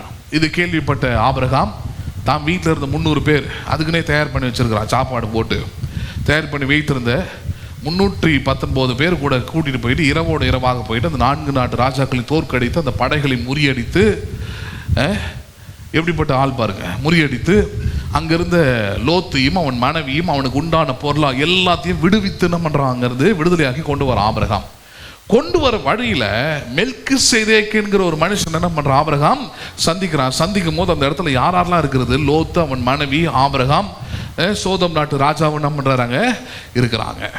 இந்த 4 பேரும் இருக்கிறாங்க. இருக்கிற இடத்துல சோதம் நாட்டு ராஜாவுக்கு ஒன்றும் தெரியாது, அவன் ஒரு உலக பிரகாரமான மனுஷன். ஆனா ஆபிரகாமுக்கும் லோத்துக்கும் தெரியும் என்ன செய்யணும்ட்டு. ஆபிரகாம் எப்படிப்பட்ட ஆள்னா, போன காரியம் யுத்தம் பண்றதுக்கு தான் போனான். ஆனா எப்பவுமே எந்த கவனத்தில் இருக்கிறான், அவன் தனக்கு உண்டான எல்லாவற்றிலும் என்ன பண்ணுகிறான், அவன் தசம பாகம் செலுத்துகிறவனா இருந்தபடினாலே அவன் என்ன செய்யறான், மெல்கிசேதேக்கை கண்ட உடனே மெல்கிசேதேக்கு அவனுக்கு அப்பமும் திராட்சரசமும் கொடுத்தான். அந்த இடத்துல தான் வசனம் சொல்லுது, ஆபிரகாம் தனக்கு உண்டான எல்லாவற்றிலும் மெல்கிசேதேக்குக்கு என்ன பண்ணினான்? அவன் தசமபாகம் செலுத்தினான். லோத் என்ன பண்ணா? வேடிக்கை பார்த்துக்கிட்டு இருந்தான். லோத் என்ன பண்ணிட்டு இருந்தான்? நல்லா சொல்லுங்களேன், என்ன பண்ணிக்கிட்டு இருந்தான்? அவன் வேடிக்கை பார்த்துட்டு உட்காந்துருந்தான். என்ன வேடிக்கை? ஆபிரகாம் அவர் கொடுக்குறாரு, நான் ஏன் கொடுக்கணும்? நான் சேர்த்து வைக்கணும்ல, நான் இருக்கு சோதம் போறப்பட்டனுங்க.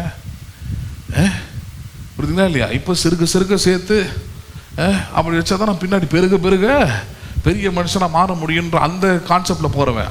ஆபிரகாம் அப்படி இல்லை. பெரியவரை நான் கனம் பண்ணும்போது, என் பொருளாலும் என் விளைவின் எல்லா முதற்படனாலும் கர்த்தரை நான் கனம் பண்ணும் பொழுது என் ஆலைகளின் திராட்சை ரசம் புரண்டு ஓடும். என் ஆலைகள் நிறமும் பூரணமாக இருக்கு. என் வாழ்க்கை நான் கடவுளை கனப்படுத்துறதுனால, கடவுளை கொடுக்கறதுனால ஒரு நாளும் நான் தரித்திரனாய், ஒரு நாளும் குறைவுள்ளவனாய் மாறுவதே இல்லை. அப்படி ஆண்டவருக்குன்னு எல்லாவற்றிலும் தசமாக கொடுத்த ஆபிரகாம் தான் சீமானா இருந்தான். ஆனால் அந்த கஞ்ச பிசனாரியா இருந்து, நன்றி இல்லாதவனா இருந்து, எல்லாத்தையும் சேர்க்கணும், மூட்டை கட்டணும், உட்காரணும்னு இருந்த லோத்து பிற்காலத்தில் பார்க்குறோம். நம்ம எல்லாவற்றையும் ஒரே நாள் இரவில் என்ன பண்ணுறான்? இழக்கிறத பார்க்குறோம். அவனுக்கு உண்டான பொன் பொருள், ஆடு மாடு எல்லாமே போகுது ஒரே நாள் இரவில். அதுக்கு எல்லாத்துக்கும் காரணக்கத்தவா இருக்கிற அவன் மனைவி அது கண்கூடாக பார்க்குறான். ஒரே எப்படி கண்டுபிடிக்கிறான் அவன் மனைவி தான்றது? தூதன் தெளிவாக சொல்கிறான், ஓடி போயிடு, ஜீவன் தப்ப ஓடிப்போம். உனக்கு ஒரே ஒரு பாக்கியம் பண்ணுற ஆபிரகாமை கொண்டு, என்ன அவன் கூட இருந்ததுனால உனக்கு ஒரே இன்னொரு சான்ஸ் தரேன், உயிரை தரேன். எதை தரேன்? நான் உயிரை மட்டும் கொடுக்குறேன். எதுக்கு? அப்பயாவது நீ மனம் திரும்புகிற, அப்பயாவது நீ ஆண்டவர்கிட்ட நீ செய்த பாவங்களுக்கெல்லாம் மன்னிப்பு கேட்குறேன்னு பார்க்கலான் இருக்கா. உயிரை மட்டும் கொடுக்குறான். ஆனால் அதில் கூட திருந்தாத ஒரு ஆள் யார்? லோத்தின் மனைவி.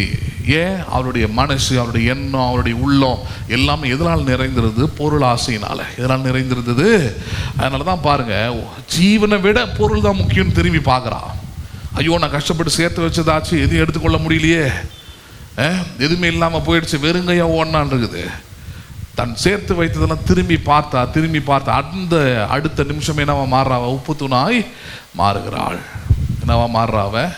ஒரு எக்ஸாம்பிள் பார்த்துக்கோ. பொருளாசையை பின்பற்றி, பொருளாசை தான் வாழ்க்கை, பொருள் தான் வாழ்க்கை, கடவுளை கனம் பண்ணாமல் சேர்த்து வைக்கிறதெல்லாம் நல்லா வந்துடும் நினச்சின்னா, லோத்தோடைய மனைவிக்கு என்ன பாதிப்போ என்ன முடிவோ அதுதான் சரி. வேற உப்பு தூணானா மட்டும் இல்லை, புத்தி இல்லாத ஸ்திரீ தன் கைகளினாலே தன் வீட்டை என்ன பண்ணுகிறாள்? அவள் இடித்து போடுகிற 2 பிள்ளைகளுடைய வாழ்க்கையை நாசம் பண்ணா பாருங்க. தகப்பனாலே பிள்ளைகளை பெற்றார்கள் இருக்குது. அந்த சந்ததியை தேவன் வெறுத்தார். கடைசி வரைக்கும் அந்த சந்ததியோடு கூட தேவனுக்கு பகை உண்டாகி கொண்டே இருந்தது. மோசே முதற்கொண்டு, தாவீது முதற்கொண்டு, சவுல் முதற்கொண்டு அந்த சந்ததிக்கு எதிராகவே அவர்கள் யுத்தம் பண்ணினார்கள். பேசுறது புரியுதுங்களா? இப்படிப்பட்ட ஒரு சபிக்கப்பட்ட சந்ததியாய் மாறி போனார்கள். இது எல்லாத்துக்கும் காரணம் என்ன? அவர்கள் ஜீவனை தெரிந்து கொள்ளவில்லை. எது தெரிந்து கொள்ளவில்லை? அவர்கள் ஜீவனை தெரிந்து கொள்ளலை, தேவனுடைய வழியை தெரிந்து கொள்ளலை, தேவனை தெரிந்து கொள்ளலை. அதனால அவர்கள் அப்படி மாறி போனார்கள். இன்னைக்கும் அதுதான் சத்தியம். இன்னைக்கு நீங்கள் ஞானஸ்நானம் எடுத்துருக்கலாம், சபைக்கு வந்திருக்கலாம், கிறிஸ்தவ பேர் இருக்கலாம் உங்களுக்குலாம். ஆனால் if you not choosing the way of God, தேவனுடைய வழிகளை நீங்கள் தெரிந்து கொண்டு கனம் பண்ணி வாழவில்லை என்றால், லோத்துக்கும் அவன் மனைவிக்கும் என்ன உண்டானதோ அதே முடிவு தான் ஒவ்வொரு விசுவாசிக்கும் உண்டாகிறது. சரி, இதுல இருந்து தான் ஒரு விஷயத்தை, நம்ம பெரிய விஷயத்தை லேர்ன் பண்ணிட்டு வரோம். என்ன விஷயம்? அப்ப பணம், பொருள், ஜீவன் சொல்லக்கூடிய ஆசீர்வாதம் இதெல்லாம் இவ்வளோ பயங்கரமானதா, இவ்வளோ மோசமானதா அப்படின்னா, இயேசு அதை பற்றி போதிக்கிறார். கிட்டத்தட்ட ஒரு 8-9 பகுதியில் அது போதிச்சிருக்கிறார். அதை மட்டும் ஞாபகப்படுத்துகிறேன். ஒரு மனுஷனுக்கு எவ்வளவு ஆஸ்தி இருந்தாலும் அது அவனுக்கு என்ன அல்லன்னு இயேசு போதித்தார்? ஜீவன் அல்ல அப்படின்னார். ஒரு மனுஷனுக்கு எவ்வளவு ஆஸ்தி அவன் சேர்த்தாலும், எவ்வளோ பொண்ணும் பொருளும் பணத்தையும் அவன் சேர்த்து வச்சாலும் ஒரு நாளும் அது அவனுக்கு என்னவாக மாறாது? ஜீவனாக மாறாது என்று யார் போதித்தது? இயேசு போதித்தார். போதித்தது மட்டும் இல்லை, அந்த இடத்துல அவர் தான் சொன்னார், பொருள் ஆசைக்கு எச்சரிக்கையாயிருங்கள். Be aware of materialism. எதற்கு எச்சரிக்கையாயிருங்கள்? நீங்கள் பொருள் ஆசைக்கு எச்சரிக்கையாயிருங்கள். சரி, பொருள் ஆசைன்னா என்னன்னு போதிச்சேன். பொருள் ஆசையை ரொம்ப சிம்பிளாக டிஃபைன் பண்ணலாம். நான் தேவனை கனம் பண்ணாமல் நான் வைத்திருப்பது எல்லாமே என்னவா இருக்கிறது? பொருள் ஆசையாக இருக்குது. என்னவா இருக்கிறது? அது எல்லாமே அதில் இயேசு உயிரோடு இருக்கும்போது போதித்தார், ராயனுக்குரியதே ராயனுக்கும் தேவனுக்குரியதை தேவனுக்கும் கொடுங்கள். நான் தேவனுக்குரியதை நான் எடுத்து செலவு பண்ணாலும், என் குடும்பத்துக்கு எடுத்து செலவு பண்ணாலும், என் வேலைக்கு எடுத்து செலவு பண்ண, எதுக்கு எடுத்து செலவு பண்ணாலும், ஏழைக்கே செலவு பண்ணாலும் சரி, whatever belongs to God, it's for God. நிறைய பேர் அந்த ஒரு கான்செப்டில் வர போகிறாங்க. கடவுளுக்குன்னு கொடுக்குறத நான் ஏழைகளுக்கு கொடுத்துட்டு போகிறேன், இந்த பாஸ்ட்டுக்கு தான் தரணுமா, சர்ச்சுக்கு தான் தரணுமா, ஊழியத்துக்கு தான் தரணுமா? அவங்க காரு பங்களான்னு வாங்குறாங்க, அவங்க வசதியாக வாழுறாங்க. என்ன மாதிரி ஒரு புத்தி பாருங்கள். கடவுள் அப்படியே யோசிச்சு அவங்கள யோசிச்சு அப்படி இருக்கும். நான் உனக்கு ஜீவனை, பலனை, சுகத்தை, ஆரோக்கியத்தை எல்லாத்தையும் கொடுக்குறேன், நீ வெறும் 10ல் 1 தான் கொடுக்குற, 9 உனக்கு என்ன பண்ணிக்கிற, யூஸ் பண்ணிக்கிற அப்படின்னு அவர் யோசிச்சாருன்னா உங்கள் கதை என்ன ஆகும்? உங்கள் கதை என்ன ஆகும்? உங்கள் நிலைமை என்ன ஆகும்? நான் கேட்குறேன். அப்படி அவர் யோசிக்கலையே. அது அற்பத்தனமான ஒரு புத்தி. அது பாஸ்ட்டு கொடுக்குற, ஊழியத்தை கொடுக்குற, அவங்க நல்லா இருக்கிறாங்க, நான் கொடுக்குற காசில் வேலை செய்கிறாங்க. அவங்க ஒன்றும் வந்து மணி ஆட்டிட்டு போகல, இன்வெஸ்ட் பண்ணுறாங்க, லட்சக்கணக்கில் ஜீவன் இன்வெஸ்ட் பண்ணுறாங்க, அறிவை இன்வெஸ்ட் பண்ணுறாங்க. புரியுதுங்களா உங்களுக்கு? உயிரை இன்வெஸ்ட் பண்ணுறாங்க. எல்லாத்தையும் இன்வெஸ்ட் பண்ணி உங்களுக்கு ஏன் வேலைக்கு போனீங்கன்னா சம்பளம் தராங்க? எல்லாத்துக்கும் சேர்த்து தான். உடல் உழைப்பு, உங்கள் அறிவு, உங்களுடைய வேலைக்கான ஊதியம் எல்லாத்துக்கும் சேர்த்து தான் என்ன பண்ணுறாங்க? உங்கள் சம்பளமாக என்ன பண்ணுறாங்க? அவங்க தராங்க. எந்த இடத்துக்கு போனாலும் அதுதான். அப்போ அதே போல தான் பாஸ்ட்ன்றது அது ஒரு வேலை. அந்த வேலையை நீங்கள் நினைக்கலன்னா அது ஒன்று நமக்கு பாஸ்ட்டுக்கு பிரச்சனை கிடையாது, உங்களுக்கு தான் பிரச்சனை. அது உங்களுக்கு தான் அது பிரச்சனை. இப்போ ஸ்கூல் போனீங்கன்னா அங்கே டீச்சர் இருக்கிறாங்க. டீச்சர்னா அவங்க சொந்தமாக ஏதாவது அவங்க வெளிப்படுத்தலையே அவங்க உங்களுக்கு சொல்லித்தராங்க கிடையாது. யாரும் புக்கு எழுதுறாங்க, அந்த புக்கு எடுத்து அவங்க என்ன பண்ணுறாங்க? உங்களுக்கு போதிக்கிறாங்க, அவ்வளோதான். டீச் பண்ணுறாங்க. உடனே என்ன அது நான் இவங்கள்தான் இவங்கள சொந்தமாக கண்டுபிடிச்சார், இவருக்கு எழுதி 80,000 சம்பளம், 90,000 சம்பளம், 1.5 லட்சம் சம்பளம்னு கேள்வி கேட்டிங்கன்னா அவருக்கு ஒன்றும் பிரச்சனை இல்லை. அவருடைய கவர்மெண்ட்டு அவர் வேலை செய்கிற ஸ்கூலில் அவருக்கு சம்பளம் தர போகிறாங்க. கேள்வி கேட்டுக்கிற நீ தற்குறியாக மாற போகிற, படிக்காத முண்டமாக இருக்க போகிற, பட்டிக்காடாக இருக்க போகிற, ஹலோ உலகத்தில் வந்து நீ நாவாக இருக்க போகிற, முட்டாளாக இருக்க போகிற, அவ்வளோதான். அவருக்கு ஒரு நஷ்டமும் கிடையாது. அதே போல் தான் ஊழியக்காரனுக்கும். இப்படிலாம் நினச்சிக்கிட்டு இருக்கிற ஆளுங்க அவங்க தான் கடைசி ஒன்றும் இல்லாமல் போவாங்களே தவிர ஊழியக்காரனை ஒரு நாள் என்ன பண்ணுறதில்ல, அப்படி போகிறதே இல்லை. ஏன்னா அது வாக்குத்தத்தமே அப்படி தான், அழைப்பே அப்படி தான். ஒருவன் எனக்கு ஊழியம் செய்தால் பிதாவானவர் அவனை கனம் பண்ணுவார். உலகத்தில் அவங்க மட்டும்தான் ஆளுன்னு கிடையாது. அதனால் நிறைய ஊழியக்காரங்க அதெல்லாம் ஞாபகப்படுத்துறது. நிறைய விசுவாசிகளை பிடிச்சி தொங்கிட்டு காத்திருப்பாங்க. தொங்கக்கூடாது. விசுவாசிகளை நேசிக்கலாம், விசுவாசிகளை அன்பு கூறலாம், விசுவாசிகளை மதிக்கணும், விசுவாசிகளுக்காக ஜெபிக்கணும். ஆனால் விசுவாசிகளை நம்பி சார்ந்து அவங்கள கடவுளை போல் ஆக்கிட கூடாது. அவங்க தவறு செய்கிறாங்கன்னா தைரியமாக எடுத்து சொல்லணும். அவங்க கோச்சிக்கலாம், அவங்க மூஞ்சி தூக்கி என்ன ஒன்றா பண்ணிட்டு போகிறாங்க, அது பிரச்சனையே கிடையாது. It is not the issue. அவங்க ஒன்றும் உங்களுக்கு ரட்சகர் கிடையாது, அவங்களுக்கு ஒன்றும் நீங்கள் ஊழியம் செய்ய வரல. ஒருவன் எனக்கு ஊழியம் செய்தால் தான் சொல்லுவார். விசுவாசிக்கு ஊழியம் இல்லை, யாருக்கு ஊழியம்? இது தேவனுக்கான ஊழியம். இது அதனால் மற்ற பேர் கிறிஸ்தவ சபைக்கும் நமக்கும் வித்தியாசம் இருக்குது. ஒரு சிஐசி போதகர் இது மாதிரி வந்து நின்று பிரசங்கம் பண்ண முடியாது. ஒரு ரோமன் கேத்தலிக் போதகர் இது போல் நின்று பிரசங்கம் பண்ண இந்த வார்த்தைகளை எடுத்து பேச முடியாது. இந்த சூழ்நிலையில் பேச முடியாது. இப்படிப்பட்ட வார்த்தைகளை எடுத்து பேச முடியாது. வெறும் அழைப்பு பெற்றவர்கள், வெளிப்பாடு பெற்றவர்கள், இவங்க மட்டும்தானே பண்ண முடியாது, எடுத்து செய்ய முடியும். பலனை தான் பாருங்கள், அங்கேருந்து பார்க்க வேண்டியதாக இருக்குது. ஏன் ஆபிரகாமுடனே இருந்த லோத்தோடைய ஆசீர்வாதம் ஏன் இப்படி நாசமாக போச்சு? ஏன் இப்படி வாழ்க்கையில் எல்லாத்தையும் இழந்தவனா மாறினா, சபிக்கப்பட்டவனா மாறினா, தரித்திரனா மாறினா, ஒரு மோசமான ஒரு துன்மார்க்க சந்ததியாக ஏன் மாறி போச்சு அப்படின்னா இயேசு அதை போதிக்கிறாரு. காரணம் பொருள் ஆசை. அதில் எப்படி இருங்க? நீங்கள் ஜாக்கிரதையாக இருங்க, கவனமாக இருங்க,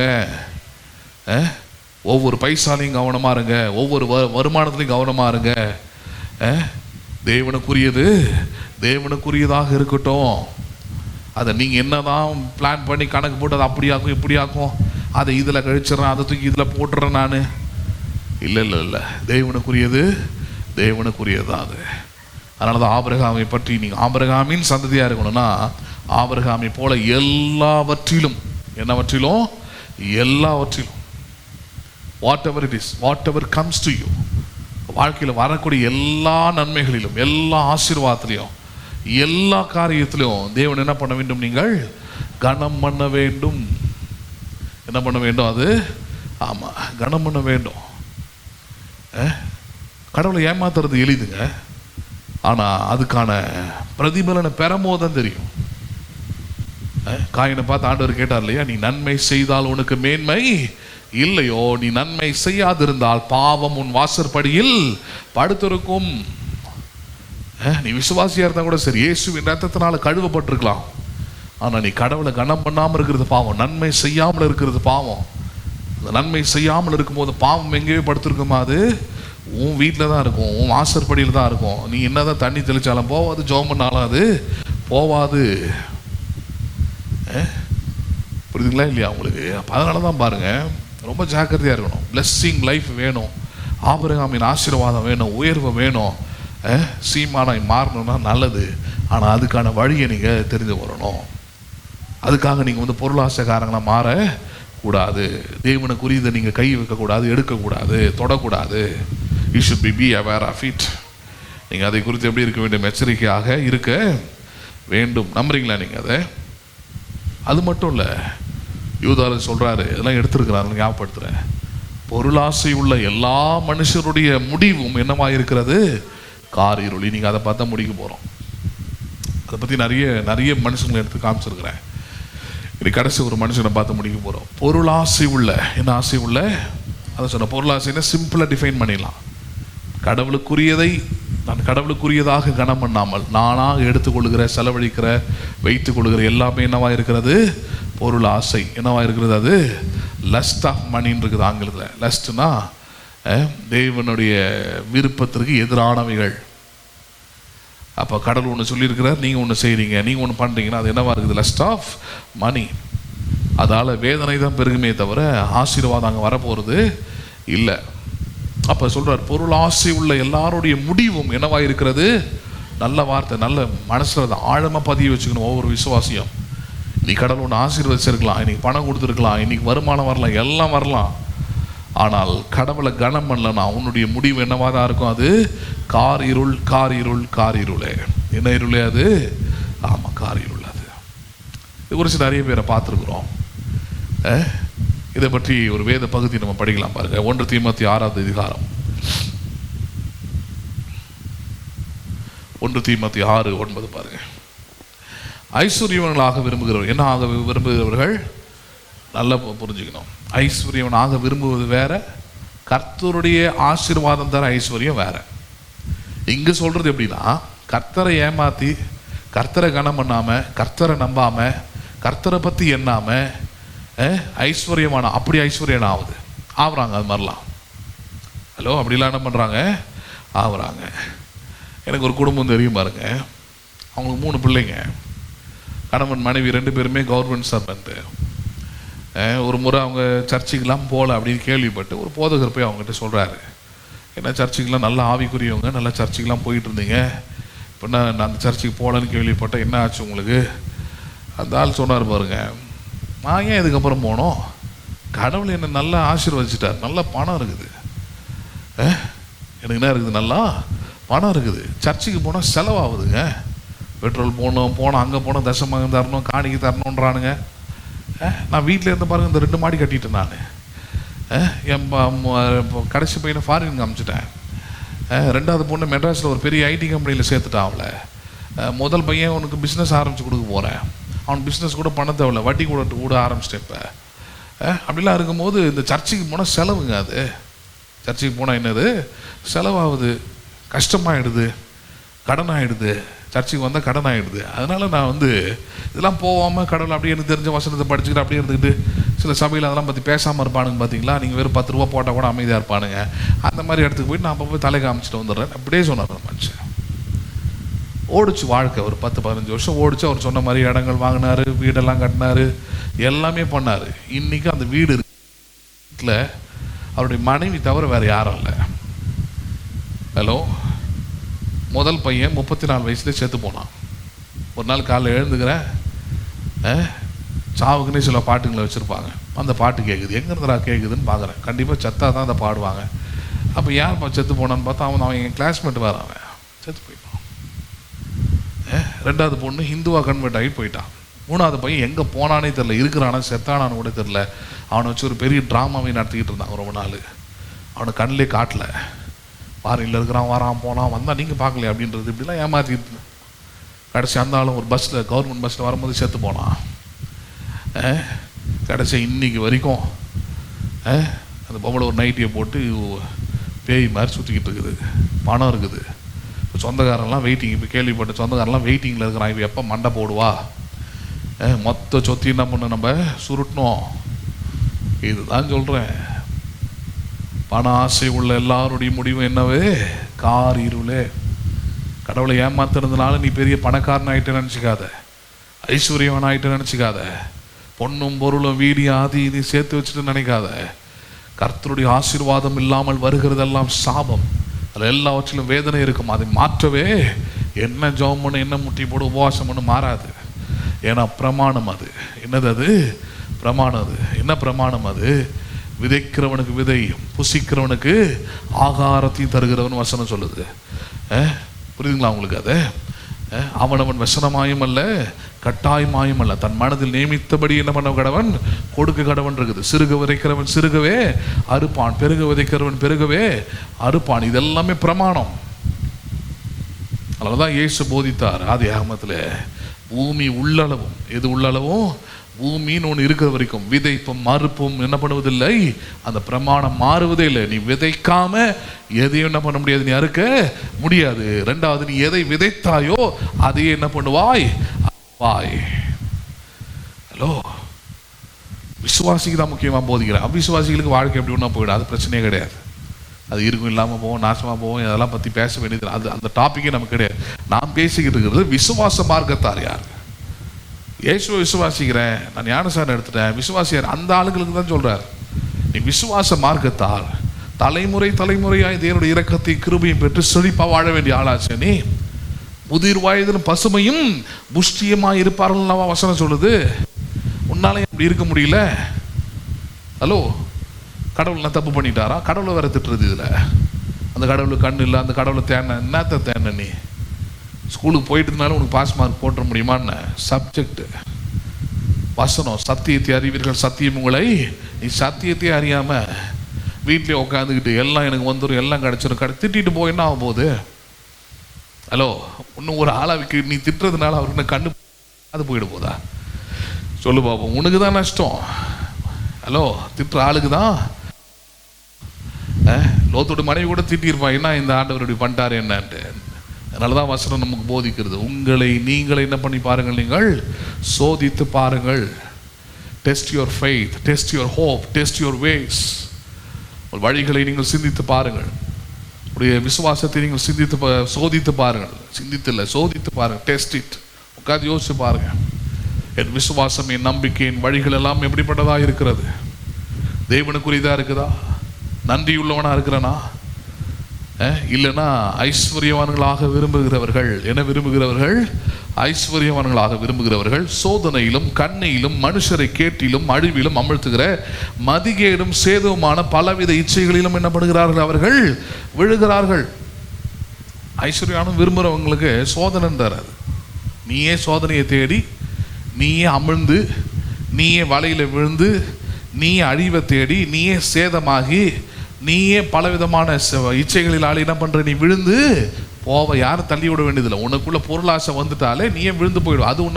அதுவே உன்னை நாசம் பண்ணிவிட போதும். அது எப்படி சொல்றாரு? நீயே ஏதோ ஒரு முயற்சி பண்ணி ஐஸ்வரன் ஆயிடுவேன், கண்டிப்பா விழுவேன்.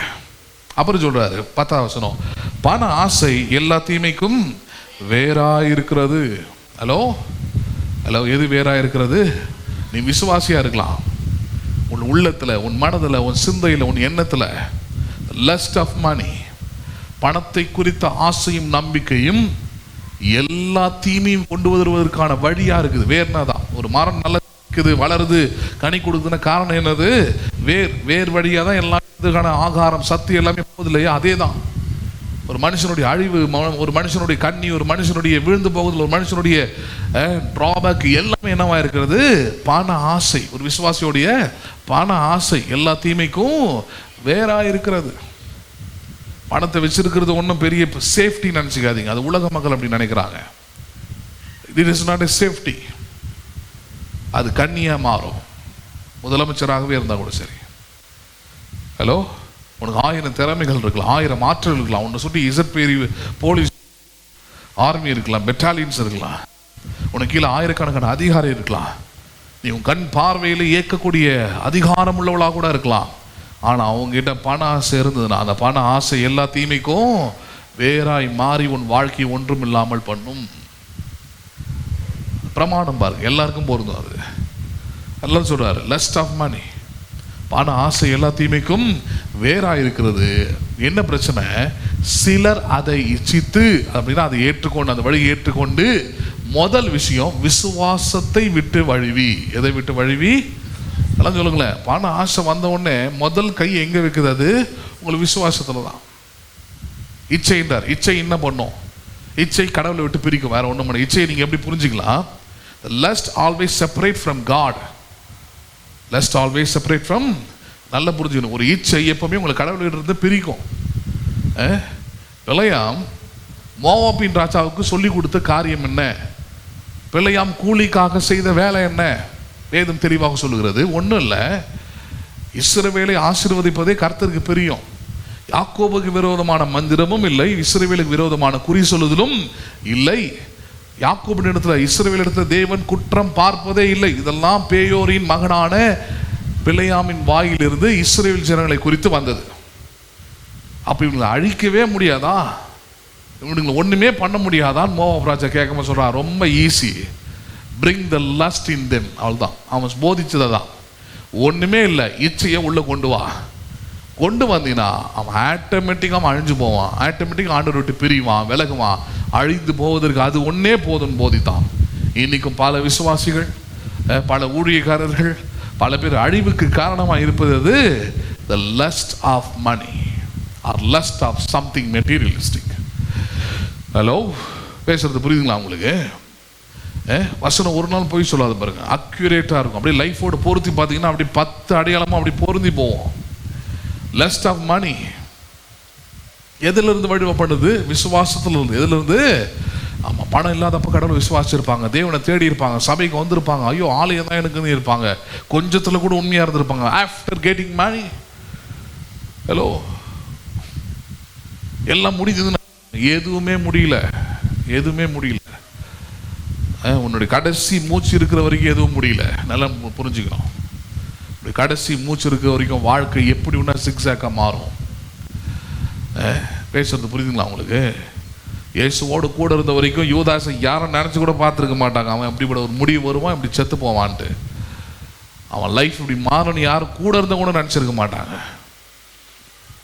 ஆனா நடந்த பிறகு யாராலையும் அதை அங்கீகரித்திருக்க முடியாது, யாராலையும் அதை யோசிச்சு கூட பார்த்துருக்க முடியாது. கூட இருந்தவனா, இயேசு கூட இருந்தவனா, சீசனா இருந்தவனா, 3 வருஷம் இருந்தவனா, இவ்வளவு சத்தியத்தை கேட்டவனா, அவனுடைய முடிவா இவ்வளவு காரிருளா இருக்குது. ஆமா, பண ஆசை உள்ள எல்லாருடைய முடிவும் என்னவா இருக்கிறது? காரிருளே. அது இயேசுவின் சீசனாகவே இருந்தாலும் சரி. வெறும் 30 வெள்ளிக்காசு தானங்க. lust of money will draw you in the darkness. Hello, அதுல முதல் விஷயம், முதல் காரியம் என்னன்னா அவங்கள விசுவாசத்திலிருந்து வழி விலகி போக செய்வது. விசுவாசம் எப்படி வருது? தேவனுடைய வசனத்தை கேட்கும் போது வருது. அதில் தான் கட் பண்ணுவான் அவன். ஆலயத்தை கட் பண்ணு, வசனத்தை கட் பண்ணு. புரியுதுங்களா உங்களுக்கு? இப்போ ஒரு ஒரு பொண்ணு அப்படி தான் பார்த்துக்கிட்டு வரேன் சபையில். நான் ஒரு டைமில் ஆர்வமாக பார்த்துக்கிட்டு இருந்துவேன், ஒரு டைமில் சபையை விடாமல் இருந்துவேன், ஒரு டைமில் சபை தான் என் வாழ்க்கை அப்படின்னு இருந்துவேன். ஹலோ, இப்போ என்ன ஆகுது? நல்லா தூங்குறா, நல்லா கொட்டாய் விடுறா, வேண்டாம் வெறுப்பானா பண்ணியிருக்கிறா, இப்போ உட்காந்துருக்கிறா. புரியுதா?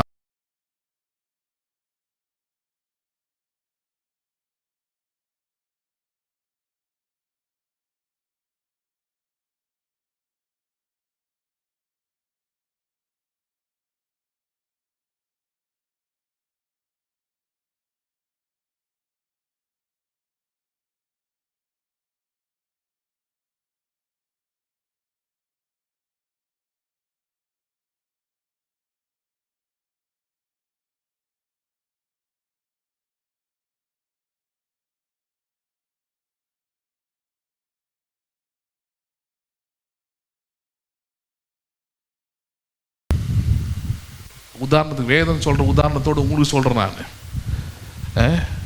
நிற்கிறேன் என்று சொல்லுகிறவன் விழாமல். ஆமா, ஜாக்கிரதையா இருந்துங்க. நீங்க வசனம் போதிக்கு நான் நின்றுக்கிட்டு இருக்கிறேன், நாளைக்கு நீ என் விழுவ, ஜாக்கிரதையா இருந்துக்கோ. அதுக்கான பாடம் தான் இது. யாரும் குத்துறதுக்கோ, குத்துச்சுன்னா குத்த தான் செய்யும், வேற என்ன பண்ணும்? ஹலோ, பேசுறது புரியுதுங்களா உங்களுக்கு? ஒரு இடத்துல ஸ்டீல் பிடிச்சிருந்தா அழுத்தினா எல்லாம் மற்ற இடம் வலிக்காது, அந்த இடம் வலிக்க தான் செய்யும். வலிக்குதுன்னா ஆவியானவர் உணர்த்துறாருன்னு அர்த்தம், திருந்து அர்த்தம், மாறுன்னு அர்த்தம். இல்லை அப்படிலாம் பண்ண மாட்டேன், நான் பார்த்துப்பேன், எனக்கு தெரியாதா அப்படின்னு போனீங்கன்னா விசுவாசத்தை விட்டு விலகி அடுத்த வார்த்தை வருது, அநேக வேதனைகளினாலே தங்களை உருவ குத்தி. ஆவியானவர் குத்தும் போது கேட்கலன்னா, ஆவியானவர் உணர்த்தும் போது மனம் திரும்பலன்னா அநேக வேதனைகளினாலே என்ன பண்ண வேண்டியதாக இருக்கும். ஆமாம், நிறைய பேர் நினச்சிக்கிறாங்க ஆலயத்து வரலன்னா நான் பிரசங்கத்தை கேட்குறேன், எனக்கு இதுக்கு சம்மந்தம் இல்லை. ஒன்று புரிஞ்சுக்கோ, நீ பிரசங்கத்தை கேட்கல, கேட்டு ஆகணுன்றது கட்டாயம். நீ கேட்காம போகிறதுனால தப்பிச்சிக்க முடியாது. பேசுறது புரிஞ்சு. நிறைய பேர் அப்படின்னு நினச்சிக்கிறாங்க, நான் இந்த பிரசங்கத்தில் கேட்கலங்க, நான் செவ்வாய்க்கிழமை ஆரம்பிக்கு வரது, நான் ரொம்ப பிஸியாக இருக்கிறேன், இப்போல்லாம் வேலை இருக்குது, வர முடியல, அது இது. அதுக்காக தான் ஆன்லைனில் போடுறோம். நீ நேரத்தை ஒதுக்கி கேட்கலன்னா கூட ஃபெயில் தான். ஹலோ, கிளாஸுக்கு வரல அப்படின்றதுனால உனக்கு பாஸ் போட்டுருவாங்களா? உடம்பு சரியில்லைன்றதுனால உனக்கு பாஸ் போட்டு அடுத்த கிளாஸ் உட்கார வச்சுருவாங்களா? திருப்பி உட்காருன்னு தான் சொல்லுவாங்க. ஃபெயில் தான் ஆகணும். நீ சில நேரத்தில் ஃபெயில் ஆனால் கூட பரவாயில்ல, ஒன்றும் இல்லாமல் போயிடும். நிறைய விசுவாசிங்க அப்படி எஸ்கேபிசம் பண்ணலான்னு நினைக்கிறாங்க. ஒரு நாள் தப்பிக்க முடியாது. புரியுதுங்களா இல்லையா? நீங்கள் you can not escape from God's word. இப்போ தான் சொல்கிறாரு, விசுவாசத்தை விட்டு விலகி அநேக வேதனையினாலே தங்களை உருவ குத்தி கொள்ளுகிறார்கள். அப்போ லஸ்ட் அதான் பண்ணும் பாருங்க, பண ஆசை, இச்சை, தேவனுக்கு தேவனுடைய விருப்பத்துக்கு எதிரான ஆசை, அதை தான் என்ன பண்ணும், அது செய்யும். அண்டர்ஸ்டாண்ட் பண்ணுறீங்களா நீங்கள் அதை? சரி, இப்போ இன்னைக்கான சப்ஜெக்டை பார்த்து முடிக்கலாம் பாருங்க. சரி, கடைசி இன்னைக்கு அந்த தலைப்பின் கீழே பார்க்க போகிறோம். பொருள் ஆசை உள்ள எல்லாருடைய முடிவு என்னவா இருக்குது? காரிருளே. சரி, லூக்கா எழுதின சுவிசேஷம் 16வது அதிகாரம், லூக்கா 16வது அதிகாரம் 9 முதல் 17 வசனம் வரைக்கும் பாருங்க. லூக்கா 16 9 முதல் 17 வசனம் வரைக்கும். நான் உங்களுக்கு சொல்லுகிறேன், நீங்கள் மாளும்போது உங்களை நித்தியமான வீடுகளிலே ஏற்றுக்கொள்ளுவரா உண்டாகும்படி அநீதியான உலக பொருளால் உங்களுக்கு சிநேகிதரை என்ன பண்ணுங்கள், நீங்கள் சம்பாதியுங்கள். இயேசு போதிக்கிறார். என்ன வார்த்தை பாருங்க, நீங்கள் மாளும் போதுன்றார். என்ன ஆகும்போது? நீங்கள் மாளும் போது உங்களை நித்தியமான வீடுகளிலே ஏற்றுக்கொள்ளுவார் உண்டாகும்படி அநீதியான உலக பொருளால். என்ன உலக பொருளால் அது? ஆமாம், அந்த உலக பொருளால் யாரை சம்பாதியுங்கள்? நீங்கள் நண்பர்களை, சிநேகிதர்களை சம்பாதியுங்கள். சரி, எதுக்கு சொல்றாரு இதை? இது ஒரு அற்புதமான சுவிசேஷம் பாருங்க. உனக்கு கடவுள் உனக்கு பணத்தை கொடுக்குறாரு, உனக்கு பொருளாதாரத்தை தராரு அப்படின்னா அது எதுக்காக? வந்தா காட்டுறதுக்கு இல்லை. கடவுள் என்னை எப்படி பிளஸ் பண்ணியிருக்கிறார் பார், அதுக்காக இல்லை. அந்த அநீதியான உலக பொருளால் நீ யாரை சம்பாதிக்கும்படி? நண்பர்களை சம்பாதிக்கும்படி. எதுக்கு அது? அவர்களும் உன்னோடு கூட நித்திய வீட்டுக்கு வரும்படியாக, அவளை ரட்சிப்புக்கு நேராக வழி நடத்தும்படியாக, அவர்களை கர்த்தருடைய வழிக்கு நேராக வழி நடத்தும்படியாக. யூஸ் யுவர் மணி. எதை பயன்படுத்த? நீ இப்போ பணத்தை எடுத்து கொடுக்குறாரு தெரியுதா உங்களுக்கு? அண்டர்ஸ்டாண்ட் பண்ணுறீங்களா இல்லையா? பணம் கொடுக்கறது நீங்க பந்தா பண்றதுக்கு இல்லைங்க. நிறைய விசுவாசி அப்படி நினச்சிக்கிட்டு இருக்கிறாங்க. பணம் கொடுத்தாரு, நல்ல வீடு கட்டிட்டேன், என் சொந்தக்காரெல்லாம் வர வச்சேன், காமிச்சேங்க, என்னை உருப்பட மாட்டேன்னு சொன்னாங்க, என்னை ஒரு மாதிரி ஏளனமாக நினச்சேன், காமிச்சேன் பத்தியா வீட்டை, நீங்களாம் என்னை எப்படி வெறுத்தீங்க பாரு, என்ன நான் 3 மாடி கட்டிட்டேன் பாரு. அதுக்காக கொடுக்குறாரு பணத்தை? கிடையாது. உன் சொந்தக்காரன்லாம் எங்கே வரணும்? இந்த ரட்சிப்பின் தேவன் பின்னாடி வரணும். நாளைக்கு அதே சொந்தக்காரன் தான் இப்படிலாம் பேசிக்கிட்டு இருந்தீங்கன்னா, நீ ஒரு அவிசுவாசி, உன் விசுவாசம் குறைஞ்சி போய்கிட்டு இருக்குது, நீ ஏதாவது முடியாமல் படுத்துக்கிட்டு இருந்தீங்கன்னா, உன் வாழ்க்கை தரித்திரத்துக்குள்ளே போச்சுன்னா, அதே சொந்தக்காரன் தான் உன்னை பார்த்து சொல்ல போகிறான், உன்னால் ஆண்டவருடைய நாமும் தூஷிக்கப்பட போகுது. சர்ச்சின்னு போனால் அவள் தான் போச்சு பாரு, வாழ்க்கை எங்கே அனுபவிக்க முடிஞ்சுதான்னு பேசுவான்.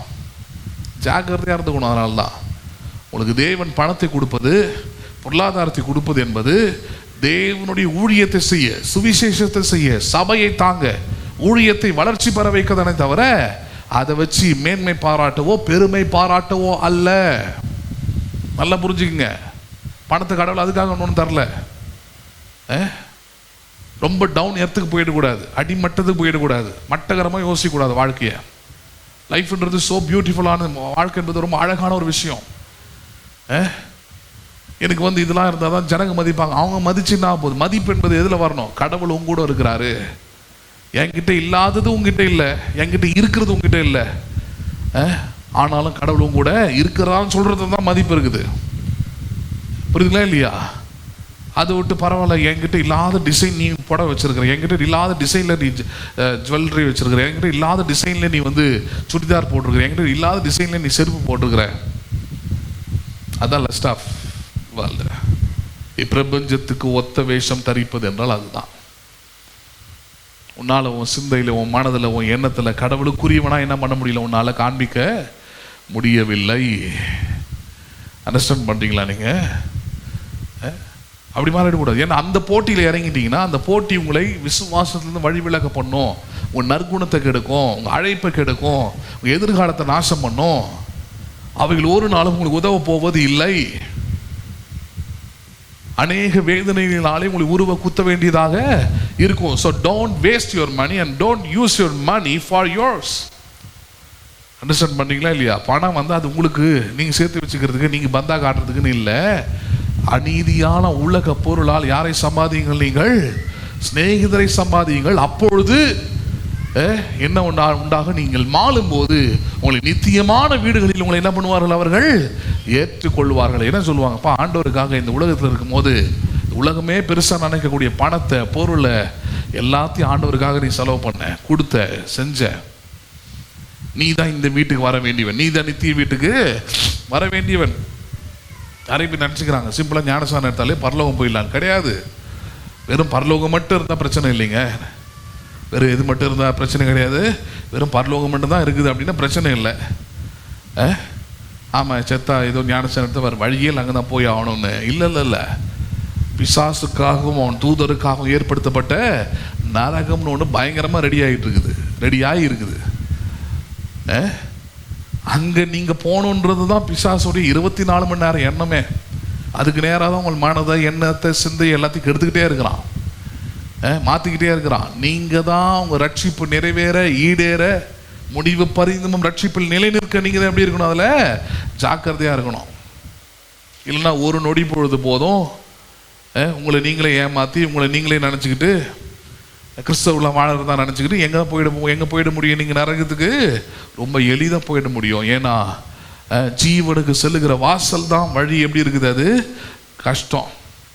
அந்த மரணத்துக்கு செல்லுகிற வாசல் எப்படி? அது அகலமாக வாயை பொழந்துக்கிட்டு இருக்குது. இன்னைக்கு நிறைய விசுவாசிகள் தான் அதில் போய் தானாக மாட்டடாக போய் விழுந்து உள்ளே போகிறாங்க. இருக்கிற நீங்களா, அது கேட்குற நீங்களா, அது நரகத்துக்கு என்ன பண்ணுங்க? நீங்கள் தப்பிச்சுக்கிடுங்க. போக மாட்டேன்ற வாய்ப்பே கிடையாதுங்களா? யூதாசுக்கே இல்லைன்னும் போது உங்களுக்கு இருக்குதா? நான் கேட்குறேன். பேசுறது புரியுதுங்களா உங்களுக்கு? எதுலாம் ஜாக்கிரதையாக இருந்துக்கணுமோ அதெல்லாம் ஜாக்கிரதையாக இருந்துக்கணும்.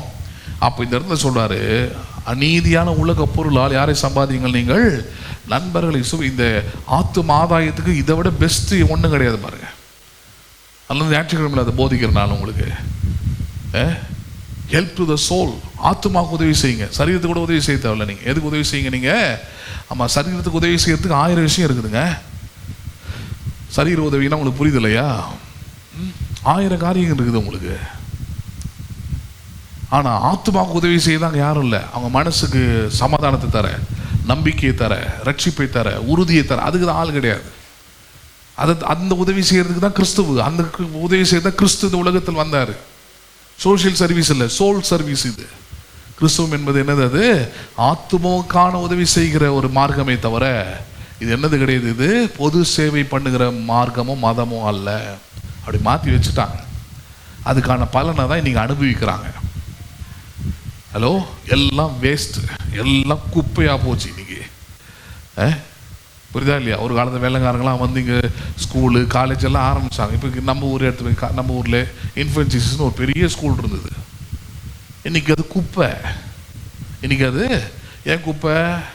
உனக்கு பின்னாடி ஆரம்பித்தவன், போன வருஷம் ஆரம்பித்தவங்களாம் பெரிய பெரிய ஸ்கூலு, பெரிய பெரிய வேனு. ஹலோ, 100 கணக்கில் பிள்ளைங்க, 1000 கணக்கில் ஸ்டூடெண்ட்ஸ்னு வச்சுன்னு போகிறான். நீ எங்கே இருக்கிறனே தெரில. உனக்கு செலவு பண்ணதெல்லாம் தண்டக்கரமும் வேஸ்ட். ஏன்னா உன்னால் உருவானவன் தான் இப்போ எடுத்துன்னு இங்கே சேர்த்துக்கிட்டு இருக்கிறான். நல்லா புரிஞ்சுக்கிடுங்க. எந்த ஸ்கூலால் உருவானவன்?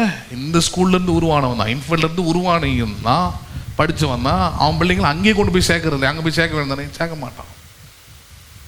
ஏன்னா அங்கே இருக்கிற லட்சணம் என்னன்னு தெரியும். இவங்களோட போட்டி போட முடியாது. யாரோட போட்டி போட முடியாது? இன்றைக்கி வந்திருக்கிற புது ஸ்கூலுங்களோட முடியாது. அவ்வளோதான், வேஸ்ட்டு, மொத்தம் வீணாக போச்சு. அது அதனால தான் சொல்லுவேன், நீங்கள் சோஷியல் சர்வீஸ் பண்ணிங்கன்னா அது வேஸ்ட்டு. எது பெஸ்ட்டு? எப்பவுமே அது சோல் சர்வீஸ் இஸ் பெஸ்ட்டு. என்றைக்குமே நிற்கும், என்றைக்குமே வாழும், என்றைக்குமே அது ஆசீர்வதிக்கப்படும். நம்புறீங்களா நீங்கள்? அதை அங்கே கோட்டர்ஸில் இருக்கும்போது பாருங்கள், ஒரு பெரிய குடிக்காரன், அந்த ஆளை பார்த்தாலே பயங்கரமாக பயப்படுவோம். ஏன்னா அவர் 7 அடி இருப்பார். 7 அடி இருப்பார் அந்த மனுஷன். எனக்கு தெரிஞ்சு போலீஸ்லேயே ஆர்மியில் வேலை செஞ்சுக்கிட்டு இருந்தார். நைட் அவர் நடந்து வரும்போதே பயமாக இருக்கும். ஃபுல் குடியில் வருவார். வந்தார்னா அவங்க மனைவி, 2 பெண் பிள்ளைங்க, ஒரு ஆண் பிள்ளை, அதை போட்டு செம்மடி அடிப்பார். சில நேரத்தில் அவங்க மனைவி பிள்ளைங்களாம் பாருங்கள், அவர் அடி தாங்க முடியாமல் ஓடி வந்து எங்கேயாவது வீட்டில் வந்து ஒளிவாங்க. அப்படி ஒரு முறை ஒளியும் போது எங்கள் அப்பா அவங்க மேலே இறக்கப்பட்டு அந்த வீட்டில் போயிட்டு, எனக்குலாம் பயம், எப்படி தான் போய் பேச போகிறாரோ, ஸ்பீக்கர் எப்படி தான் பேச போகிறாரோ அப்படின்னு பயமாயிடுச்சு. போயிட்டு அவங்ககிட்ட பேசிட்டாரு பாருங்க. அவங்ககிட்ட பேசி அந்த பிள்ளைங்கள்லாம் பேசி நல்லா ஞாபகம் இருக்குது. அவங்க வீட்டில் போயிட்டு ஜெபமே வச்சுட்டாரு. ஒரு நாள் நைட்டு இயேசு ஏற்றுக்கொள்ள எல்லாம் வாழ்க்கைலாம் மாறும்னு சொல்லிட்டு வீட்டில் போய் ஜெபமே வச்சுட்டாரு. அவங்க வீட்டில் போயிட்டு நானும் போய் உட்காந்தேன், வச்சு முடிச்சுட்டாரு. அதுக்கப்புறம் பார்த்தீங்கன்னா அவர் கொஞ்சம் இந்த குடி பழங்கள்லாம் விட்டார், கொஞ்சம் மாறினார். அதுக்கப்புறம் அந்த பையன் பேர் வந்து விசு. அந்த குடும்பமே பாருங்கள் ஒன்றும் இல்லாமல் சின்னமாக போயிடும். சின்னவன் தான் போயிருக்கோம். அது ரொம்ப வருஷம் கழிச்சு அப்புறம் நாங்கள் இங்கே வந்துட்டு ரொம்ப வருஷம் கழிச்சு ஒரு நாள் பார்த்தேன். நான் நல்லா இருக்கிறோம், அக்காக்கெல்லாம் கல்யாணம் பண்ணி கொடுத்தாச்சு, அப்போ பரவாயில்ல நல்லா இருக்கிறாரு. சொல்லிட்டு சொல்கிறான் பாருங்கள், நீங்கள் அன்னைக்கு வந்து ப்ரேயர் பண்ணிங்களே, இன்றைக்கும் அந்த கடவுளை நான் உள்ளத்தில் நம்புகிறேன் அப்படின்றான். உள்ளத்தில் என்ன பண்ணுறேன்? நான் விசுவாசியாக இருக்கிற காலத்தில் சொல்கிறேன், நான் ஒன்றும் ஊழியெல்லாம் செய்யலாம். போயிட்டாங்க விசுவாசியாக ஒரு சபையில் விசுவாசிகளாக இருந்த காலத்தில் அந்த மாதிரியான இது ஒன்றும் இல்லை. அவனுக்கு அப்பப்போ ஒரு சாப்பாடு, பட்னி, பசி, குடிகார ஏதோ ஒன்று கொடுப்போம் பாருங்க. கொடுத்தா அப்படி தான். இன்றைக்கி இந்த ராகபிரியம்மா வந்து உட்காடுறாங்களே, அவங்களுக்கு கேளுங்க எப்படிங்க வந்தாங்கன்ட்டு. அந்த மாதிரி சொன்னாங்க. ஒரு வாட்டி இந்த எலெக்ஷனுக்கு இந்த பேர்லாம் எடுக்க வருவாங்களே, அந்த மாதிரி வந்தாங்க. அவங்க பேர் செக் பண்ணுங்க வரும்போது பாவம் பார்த்தா அவங்க ரொம்ப டயர்டாக இருந்தாங்கன்ட்டு. எங்கள் அம்மா அப்பாக்கெல்லாம் யாரும் தெரியும். சரி வந்தாங்க, பாவம் பார்க்க ஒரு பெண்மணி டயர்டாக இருக்கிறாங்க தான், நம்ம தண்ணி குடிங்க, அப்புறம் ஜூஸ் குடிங்க, அவங்க மட்டும் குடிச்சிட்டு போயிட்டாங்க பாருங்கள். அப்புறம் ரொம்ப வருஷம் கழிச்சு சொல்கிறாங்க, நான் உங்கள் வீட்டுக்கு வந்தேங்க, இந்த எலெக்ஷன் இதுவும் வந்தேன், நீங்கள் தான் இந்த ஜூஸு இதெல்லாம் கொடுத்தீங்க, அன்றைக்கி பட்னியோடு வந்தேன், மயக்கடிச்சு விடுற நிலமையில் இருந்தேன், நீங்கள் கொடுத்ததை நான் மறக்கவே மாட்டேன், நீங்கள் கொடுத்த அந்த ஜூஸ் அதிலலாம் குடிச்சிட்டு தான் அன்றைக்கி போய் வேலையை செஞ்சு முடித்தேன் நான், அவ்வளோ கஷ்டங்க, பண கஷ்டம் எனக்கு அப்படின்னாங்க. யாருன்னு எங்களுக்கு ஞாபகம் இல்லை கொடுத்தது, ஏன்னா ஒருத்தர் 2 பேர் ஞாபகம் இருக்கும், நிறைய பேர் செஞ்சுருக்குறோம் அது மாதிரி. அப்போ கொடுக்காமல் சேர்த்து வச்சுக்கலாமே. ஹலோ, பேசுறது புரியுதுங்களா உங்களுக்கு? நம்ம கடவுள் ஒரு பணத்தை கொடுக்குறாரு, பொருளாதாரத்தை தராருன்னா அது சுவிசேஷத்திற்காக, சபைக்காக, ஊழியத்துக்காக என்ன பண்ணாத பயன்படுத்த கற்றுக்கொள்ள வேண்டும். அது நஷ்டமாயிடுச்சு, அது கஷ்டம். இப்போ கூட கடன் வாங்கி தான் இதெல்லாத்தையும் செஞ்சுருக்கிறேன். நான் ஒரு நாள் இது நஷ்டம் நினைக்கிறதே இல்லை, நான் ஒரு நாள் இது கஷ்டம் நினைக்கிறதே இல்லை. நான் கடினமான பாதை தான் அது, ஆனால் அது எனக்கு அதுக்கு நஷ்டமானதே இல்லை. நான் சுவிசேஷத்திற்காக இது எல்லாத்தையும் செஞ்சுருக்கிறேன். எதுக்காக செஞ்சுருக்கிறேன் நான்? ஆமாம், சுவிசேஷத்திற்காக செஞ்சுருக்கிறேன். நான் ஒரு நாளும் இது எனக்கு நஷ்டமாக போகிறதே இல்லை. அந்த மென்டாலிட்டி ஒவ்வொரு விசுவாசிக்கும் வரணும் பாருங்க. வந்தால் தான் நீங்கள் ஆபிரகாமின் சந்ததி. இயேசு போதிக்கிறார் அதான், பரலோகத்தில் வரணும், வரும்போது உங்களை கை விரித்து உங்களை வரவே அநீதியான உலக பொருளாளிங்க என்ன சம்பாதிங்க? நீங்கள் நண்பர்களை சம்பாதிங்க. அதான் ஆத்துமாத நண்பர்கள் என்ன பண்ணுங்க? நீங்கள் சம்பாதிங்க. வாலி பிள்ளைங்களுக்குலாம் அதான் சொல்கிறேன், show the unconditional love to your friends. அவங்ககிட்ட நல்ல ஃப்ரெண்ட்ஷிப் ஆகி நல்ல பழகி அவங்களுடைய பிரச்சனை, அவங்களுடைய தேவை என்னன்னு பார்த்து அதுக்கான உதவியாக ஆண்டவர் இருக்கிறார்ன்ற பழக்கத்தில் என்ன பண்ணுங்க? உங்கள் அன்பை அவங்க மறுதளிக்கவே முடியாது. இயேசு ஒன்று டைரெக்டாக மறுதளிச்சிடலாம், but the love of God, தேவனுடைய அன்பை ஒருபோது நம்மளுடைய மறுதளிக்கவே. அதனால் நீங்கள் எடுத்தோடனே இயேசுவை கொடுக்காதீங்க, இயேசுவின் அன்பை கொடுங்க. நீங்கள் சும்மா இயேசுவை சொல்லிட்டு சபைக்கு வர சொல்லிட்டு அப்படிலாம் வரமாட்டாங்க யாரும். சினிமா கூப்பிடுங்க வருவாங்க, கிளப்பு கூப்பிடுங்க வருவாங்க, ஸ்விம்மிங் பூல் கூப்பிடுங்க வருவாங்க, டூர் கூப்பிடுங்க வருவாங்க. ஆனால் சர்ச்சுக்கு கூப்பிட்டு ஒருத்தர் வரணும்னா முதல் உங்கள் மூலமாக அவர்கள் இயேசுவை உங்கள் வாழ்க்கையில் பார்த்துருக்கணும், உங்கள் பேச்சில் பார்த்துருக்கணும், அவங்க ஆத்துமாவில் அதை உணர்ந்துருக்கணும். உணர்ந்தாதான் அவங்க எங்கே வர முடியும்? அவங்க சபைக்கு வர முடியும். அந்த வேலையை தான் செய்யணும். அதுக்கான உறவுகளாய், அதுக்கான நேரமாக தான் அவங்களுடைய நட்பின் நேரங்களாக இருக்கணும். அதுதான் சொல்ற, அழிந்து போகிற உலக பொருட்களால் சிநேகிதரை என்ன பண்ணுங்கள்? நீங்கள் சம்பாதியுங்கள். யாரை சம்பாதியுங்கள்? நீங்கள் சிநேகிதரை நீங்கள் சம்பாதியுங்கள். சரி, அடுத்த வசனம், 10வது வசனம். கொஞ்சத்திலே உண்மை உள்ளவன் அநேகத்திலும் உண்மை உள்ளவனாய் இருக்கிறான், கொஞ்சத்தில் அநீதி உள்ளவன் அநேகத்திலும் அநீதி உள்ளவனாய் இருக்கிறான். இப்போ பாயிண்ட்டுக்குள்ள லைட்டாக வராரு பாருங்க. பெரிய ஒரு சம்பவத்தை பேச போறாரு. பேசுறதுக்கு முன்னாடி இதை ஆரம்பிக்கிறாரு. முதல்ல அந்த பொருளாதாரத்தை பற்றி தான் பேசிடுவார். பேசும்போதே அநீதியான உள்ள பொருளால் என்ன பண்ணுங்க? நண்பர்களை சிநேகிதர்களை சம்பாதின்னு சொல்றாரு. கொஞ்சத்தில் உண்மையாக இருக்கிறவன் எல்லாத்தையும் என்ன பண்ணுவான்? பெருசிலும் உண்மையாக இருப்பான். கொஞ்சத்திலே உண்மை இல்லாதவன் அநேகத்திலும் எப்படி இருக்க முடியாது? அவன் உண்மையாக இருக்க முடியாது அப்படின்னு ஆரம்பிக்கிறாரு. எதை பேசுறாரு அவர்? உண்மையாக இருக்கிறத பற்றி எதை பேசுறாரு? பீயிங் ட்ரூத்ஃபுல்ன்றது எதை பற்றி பேசுறாரு? ஒரு மனுஷனை கடவுள் ஆசீர்வதிக்கிறார், பிளஸ் பண்ணுறாரு. அதில் அவன் எப்படி இருக்கணும்? உண்மையாக இருக்கணும்.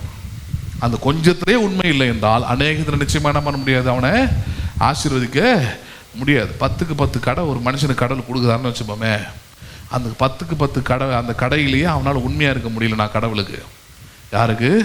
ஆண்டவருக்கு அவன் உண்மையாக இருக்க முடியலனா அவன் சூப்பர் மார்க்கெட்டெல்லாம் கனவு கண்டாலும் என்ன பண்ண முடியாது? போக முடியாது. எவனா கட்டுவான், இவனெல்லாம் கட்ட முடியாது.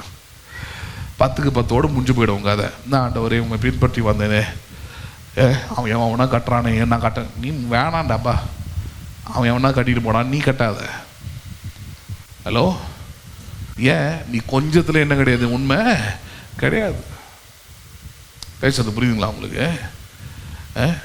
இந்த இவர் தெரியும் எனக்கு, இந்த கிறிஸ்துவ வியாபாரிகளெல்லாம் ஓரளவுக்கு தெரியும். காஞ்சிபுரத்தில் சண்டே தான் அதிகமாக வருமானம் வருது, ஆளுங்க வருவாங்கன்னு. சண்டே காலையில் கடையை திறந்து வியாபாரம் பண்ணி 11 மணி 12 மணி வரைக்கும் இருந்து வியாபாரம் பண்ணிட்டு கடைசி அரை மணி நேரம் 1 மணி நேரம் சபைக்கு வர ஆளுங்க தான், விசுவாசிகள் தான் எக்கச்சக்கம். இதில் ஆலயத்துக்கு வர்றதுன்றது ஒரு சாதாரணமான ஒரு விஷயம், சிம்பிளான ஒரு விஷயம். இதுலேயே உண்மை கிடையாது. இவன் யாரோட கம்பேர் பண்ணுவான்னா, அலங்கார் பெரிய கடையாக கட்டிட்டான், சின்ன கடையாக ஷூ கடை தான் வச்சுருந்தாரு, இன்றைக்கி 3 மாடி வச்சு கட்டிட்டாரு.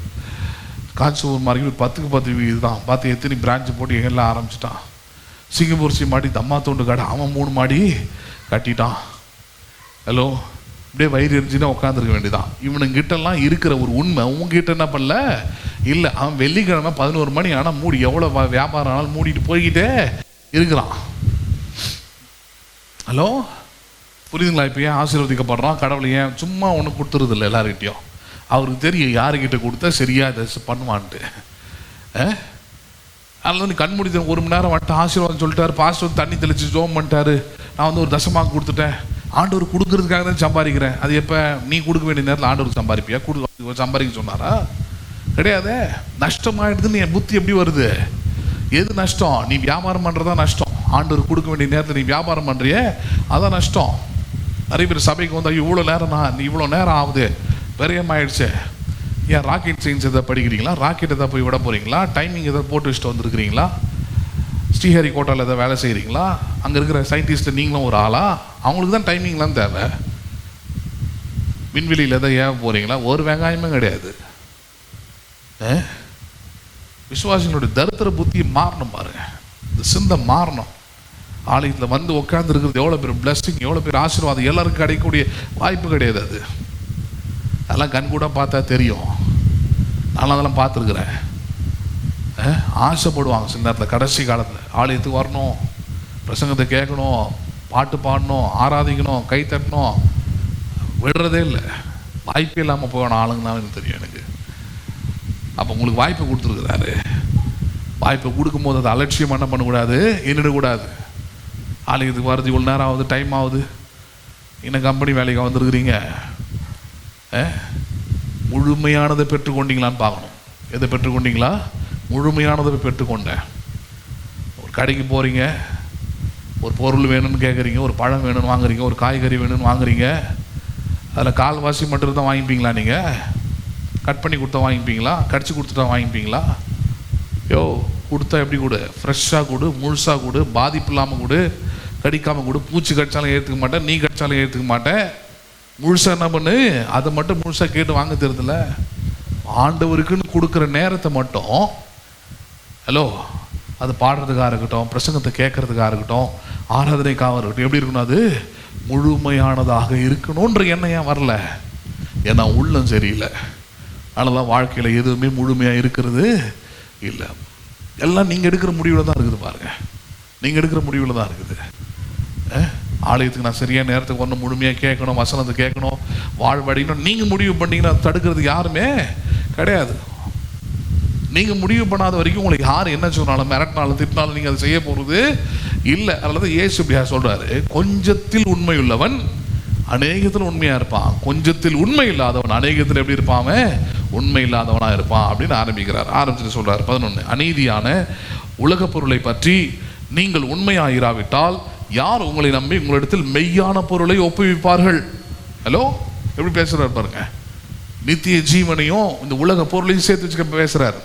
அநீதியான உலக பொருளை அதுலேயே நீ உண்மை இல்லை, தசமாகன்றது 10ல் 1 நீ உண்மை இல்லை, காணிக்கிறது கடவுளை கனம் பண்ணுற விஷயத்துலேயே நீ உண்மையா இல்லை, இதெல்லாம் அநீதியான பொருள், இதிலே நீ உண்மை இல்லை. உன்னை நம்பி மெய்யான பொருளை, பரலோகத்தை, நித்திய ஜீவன்லாம் தூக்கி கொடுத்துட முடியுமா? சரி, கொடுத்தா என்ன ஆகும்?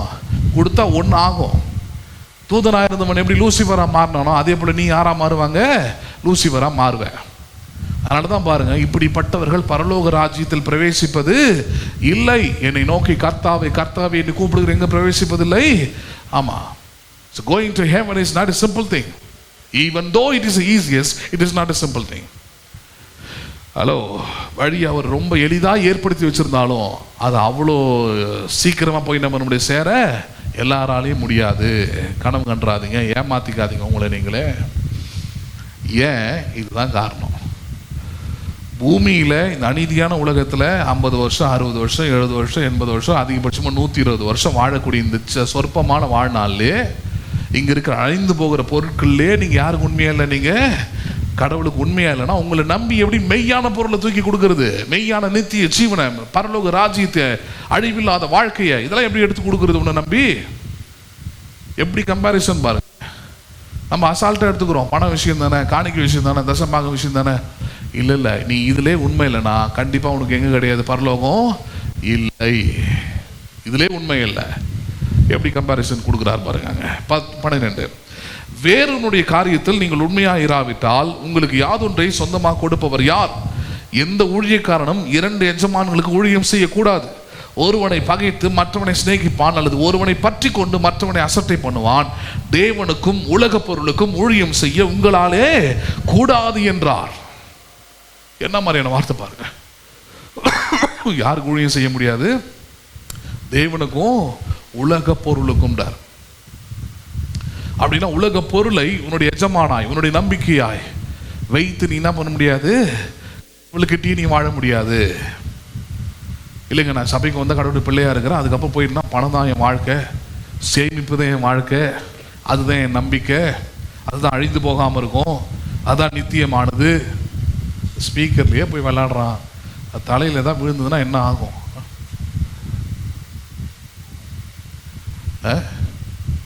அப்போ இதுலேயே உண்மை இல்லைன்னா கண்டிப்பாக என்ன பண்ண முடியாது? அதை என்ன பண்ண முடியாது? பெற்றுக்கொள்ள முடியாதுன்றாருங்க.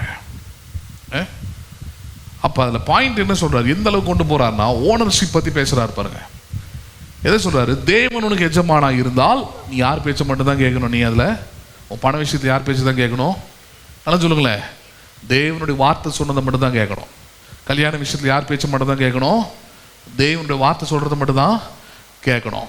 வேலை விஷயத்தை யார் பேச்சை கேட்கணும்? நீங்கள் தேவனோட வார்த்தை சொல்கிறத மட்டும்தான் கேட்கணும். குடும்ப விஷயத்தை யார் பேச்சை தான் கேட்கணும்? நீங்கள் தேவனோட வார்த்தை சொன்னதை கேட்டீங்கன்னா தேவன் மட்டுமே உங்களை எஜமான். யார் மட்டுமே உங்களை எஜமான்? உங்களுக்கு தேவன் மட்டுமே எஜமான். நீங்கள் நம்ம என்ன பண்ணிடுறோம்? அட்ஜஸ்ட்மெண்ட்டில் போயிடுறோம். கடவுள் பரவாயில்ல, அது ஒன்றும் இல்லை, அது ஒரு பெரிய விஷயமா அவர் எடுத்துக்கிறது இல்லை, அட்ஜஸ்ட் பண்ணிக்கலாம்.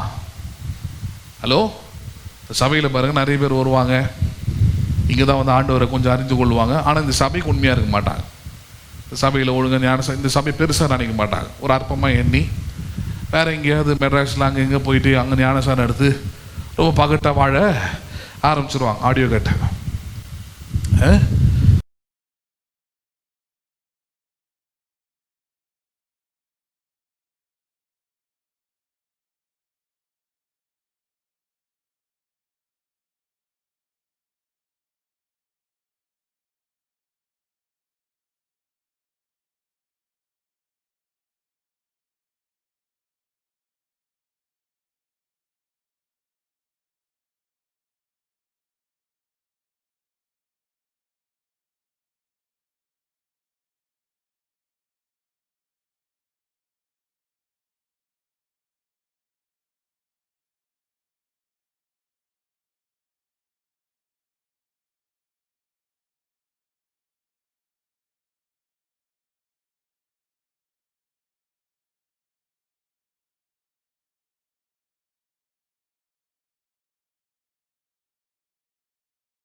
போடுவதாக இல்லை, நான் பன்றிகளுக்கு முன்பதாக போடுவதாக இல்லை. ஹலோ, பேசுறது புரியுதுங்களா உங்களுக்கு? தேவன் தந்த ஞானம், தேவன் தந்த அழைப்பு, தேவன் தந்த அறிவு, இது எல்லாமே முத்துக்கள். இது கொண்டு போய் எங்கே போட முடியாது? ஆமாம், அலட்சியமாக இருக்கிறவங்க அவ்விஸ் அங்கே போட முடியாது. அவசியமற்றது, அது தேவையற்றது. அது இருக்கிற நீங்களாம் அந்த லட்சணத்துக்கு போயிடக்கூடாது. அதுக்கு தான் அதெல்லாம் சொல்கிறேன் உங்களுக்கு. நான் யூ ஷுட் நாட் கோ. சபையில் இருந்துக்கிட்டு துரோகிகளாக இருக்காதீங்க. யாராக இருங்க? நல்ல விசுவாசிகளாக இருக்க முயற்சி பண்ணுங்க. முன்னாடி இருந்தவங்க எப்படி வேணா இருந்துட்டு போட்டோம். ஆனால் நீங்கள் என்ன பண்ணுங்க? ஒழுங்காக இருங்க. நீங்கள் நம்பிக்கைக்குரியவர்களாக இருங்க. பாஸ்ட் யாரும் புரிஞ்சுக்கிட்டு என்ன பண்ணுங்க? நீங்கள் சபையில் இருக்கிறவங்களா இருங்க. நீங்களா ஒரு கற்பனையில் ஒரு பாஸ்ட்டை வச்சுட்டு உட்காந்துருக்காதீங்க சபையில். உங்களை பார்த்து எந்த விதத்தையும் நான் பொறாப்பட வேண்டிய அவசியம் இல்லை. நீங்கள் நல்லா இருந்தால் எனக்கு சந்தோஷம். கடலுக்குள்ளே இருந்தீங்கன்னா இன்னும் சந்தோஷம் எனக்கு. பேசுறது புரியுதா உங்களுக்கு? ஆமாம், திடீர்னு வந்து என்கிட்ட நிற்கக்கூடாது. எனக்கே தெரியாத விஷயத்துலலாம் பிரச்சனைக்கு யூஸ் பண்ணுற ஆளை என்னை வச்சுக்கூடாது. புரியுதுங்களா உங்களுக்கு? நான் வந்து கூகுள் கிடையாது. வெறும் தேவைக்கும் பிரச்சனைக்கு மட்டும் என்னை யூஸ் பண்ணிக்கிறதுக்கு. அப்போ ஜாகிரதையாக இருக்கணும் விசுவாசிங்க. You should B transparent. எதெல்லாம் சொல்லணுமோ அதெல்லாம் உண்மையாக இருந்து வெளிப்படையாக பேசிட்டு போயிடுறது உங்களுக்கு நல்லது. இல்லைன்னா அதுக்கு என்ன பண்ணாதீங்க, பயன்படுத்தாதீங்க, யூஸ் பண்ணாதீங்க. எங்கள் அப்பாவையும் அதுக்காக பயன்படுத்தாதீங்க. அது வேஸ்ட். அது புரியுதுங்களா உங்களுக்கு? இதெல்லாம் எங்கேருந்து வருதுன்றது தான் பாயிண்ட். அதை பார்த்து முடிச்சிடலாம். எங்கேருந்து வருது? நீங்கள் ஒரே எஜமானுக்கு ஊழியம் செய்தால் நீங்கள் சரியாக இருக்கலாம். ஊழியம்னா வேலை. ஒரே எஜமான் மட்டும் உங்களுக்கு இருந்தால் நீங்கள் எப்படி இருப்பீங்க? உண்மையாக இருக்க முடியும். இயேசு மட்டுமே உங்கள் எஜமான் என்றால், இயேசு மட்டுமே உங்களுடைய அவருடைய வார்த்தைக்கு மட்டுமே நீங்கள் செவி கொடுக்குறவர்களாக இருந்தால் நீங்கள் சரியாக இருக்க முடியும். இப்போ இந்த மாதிரிலாம் துரோகிகளாக மாறதுக்கு காரணம் என்ன? ஒன்றே ஒன்று தான் பாயிண்ட்டு. ஃபஸ்ட்டு பாயிண்ட் என்ன தெரியுமா?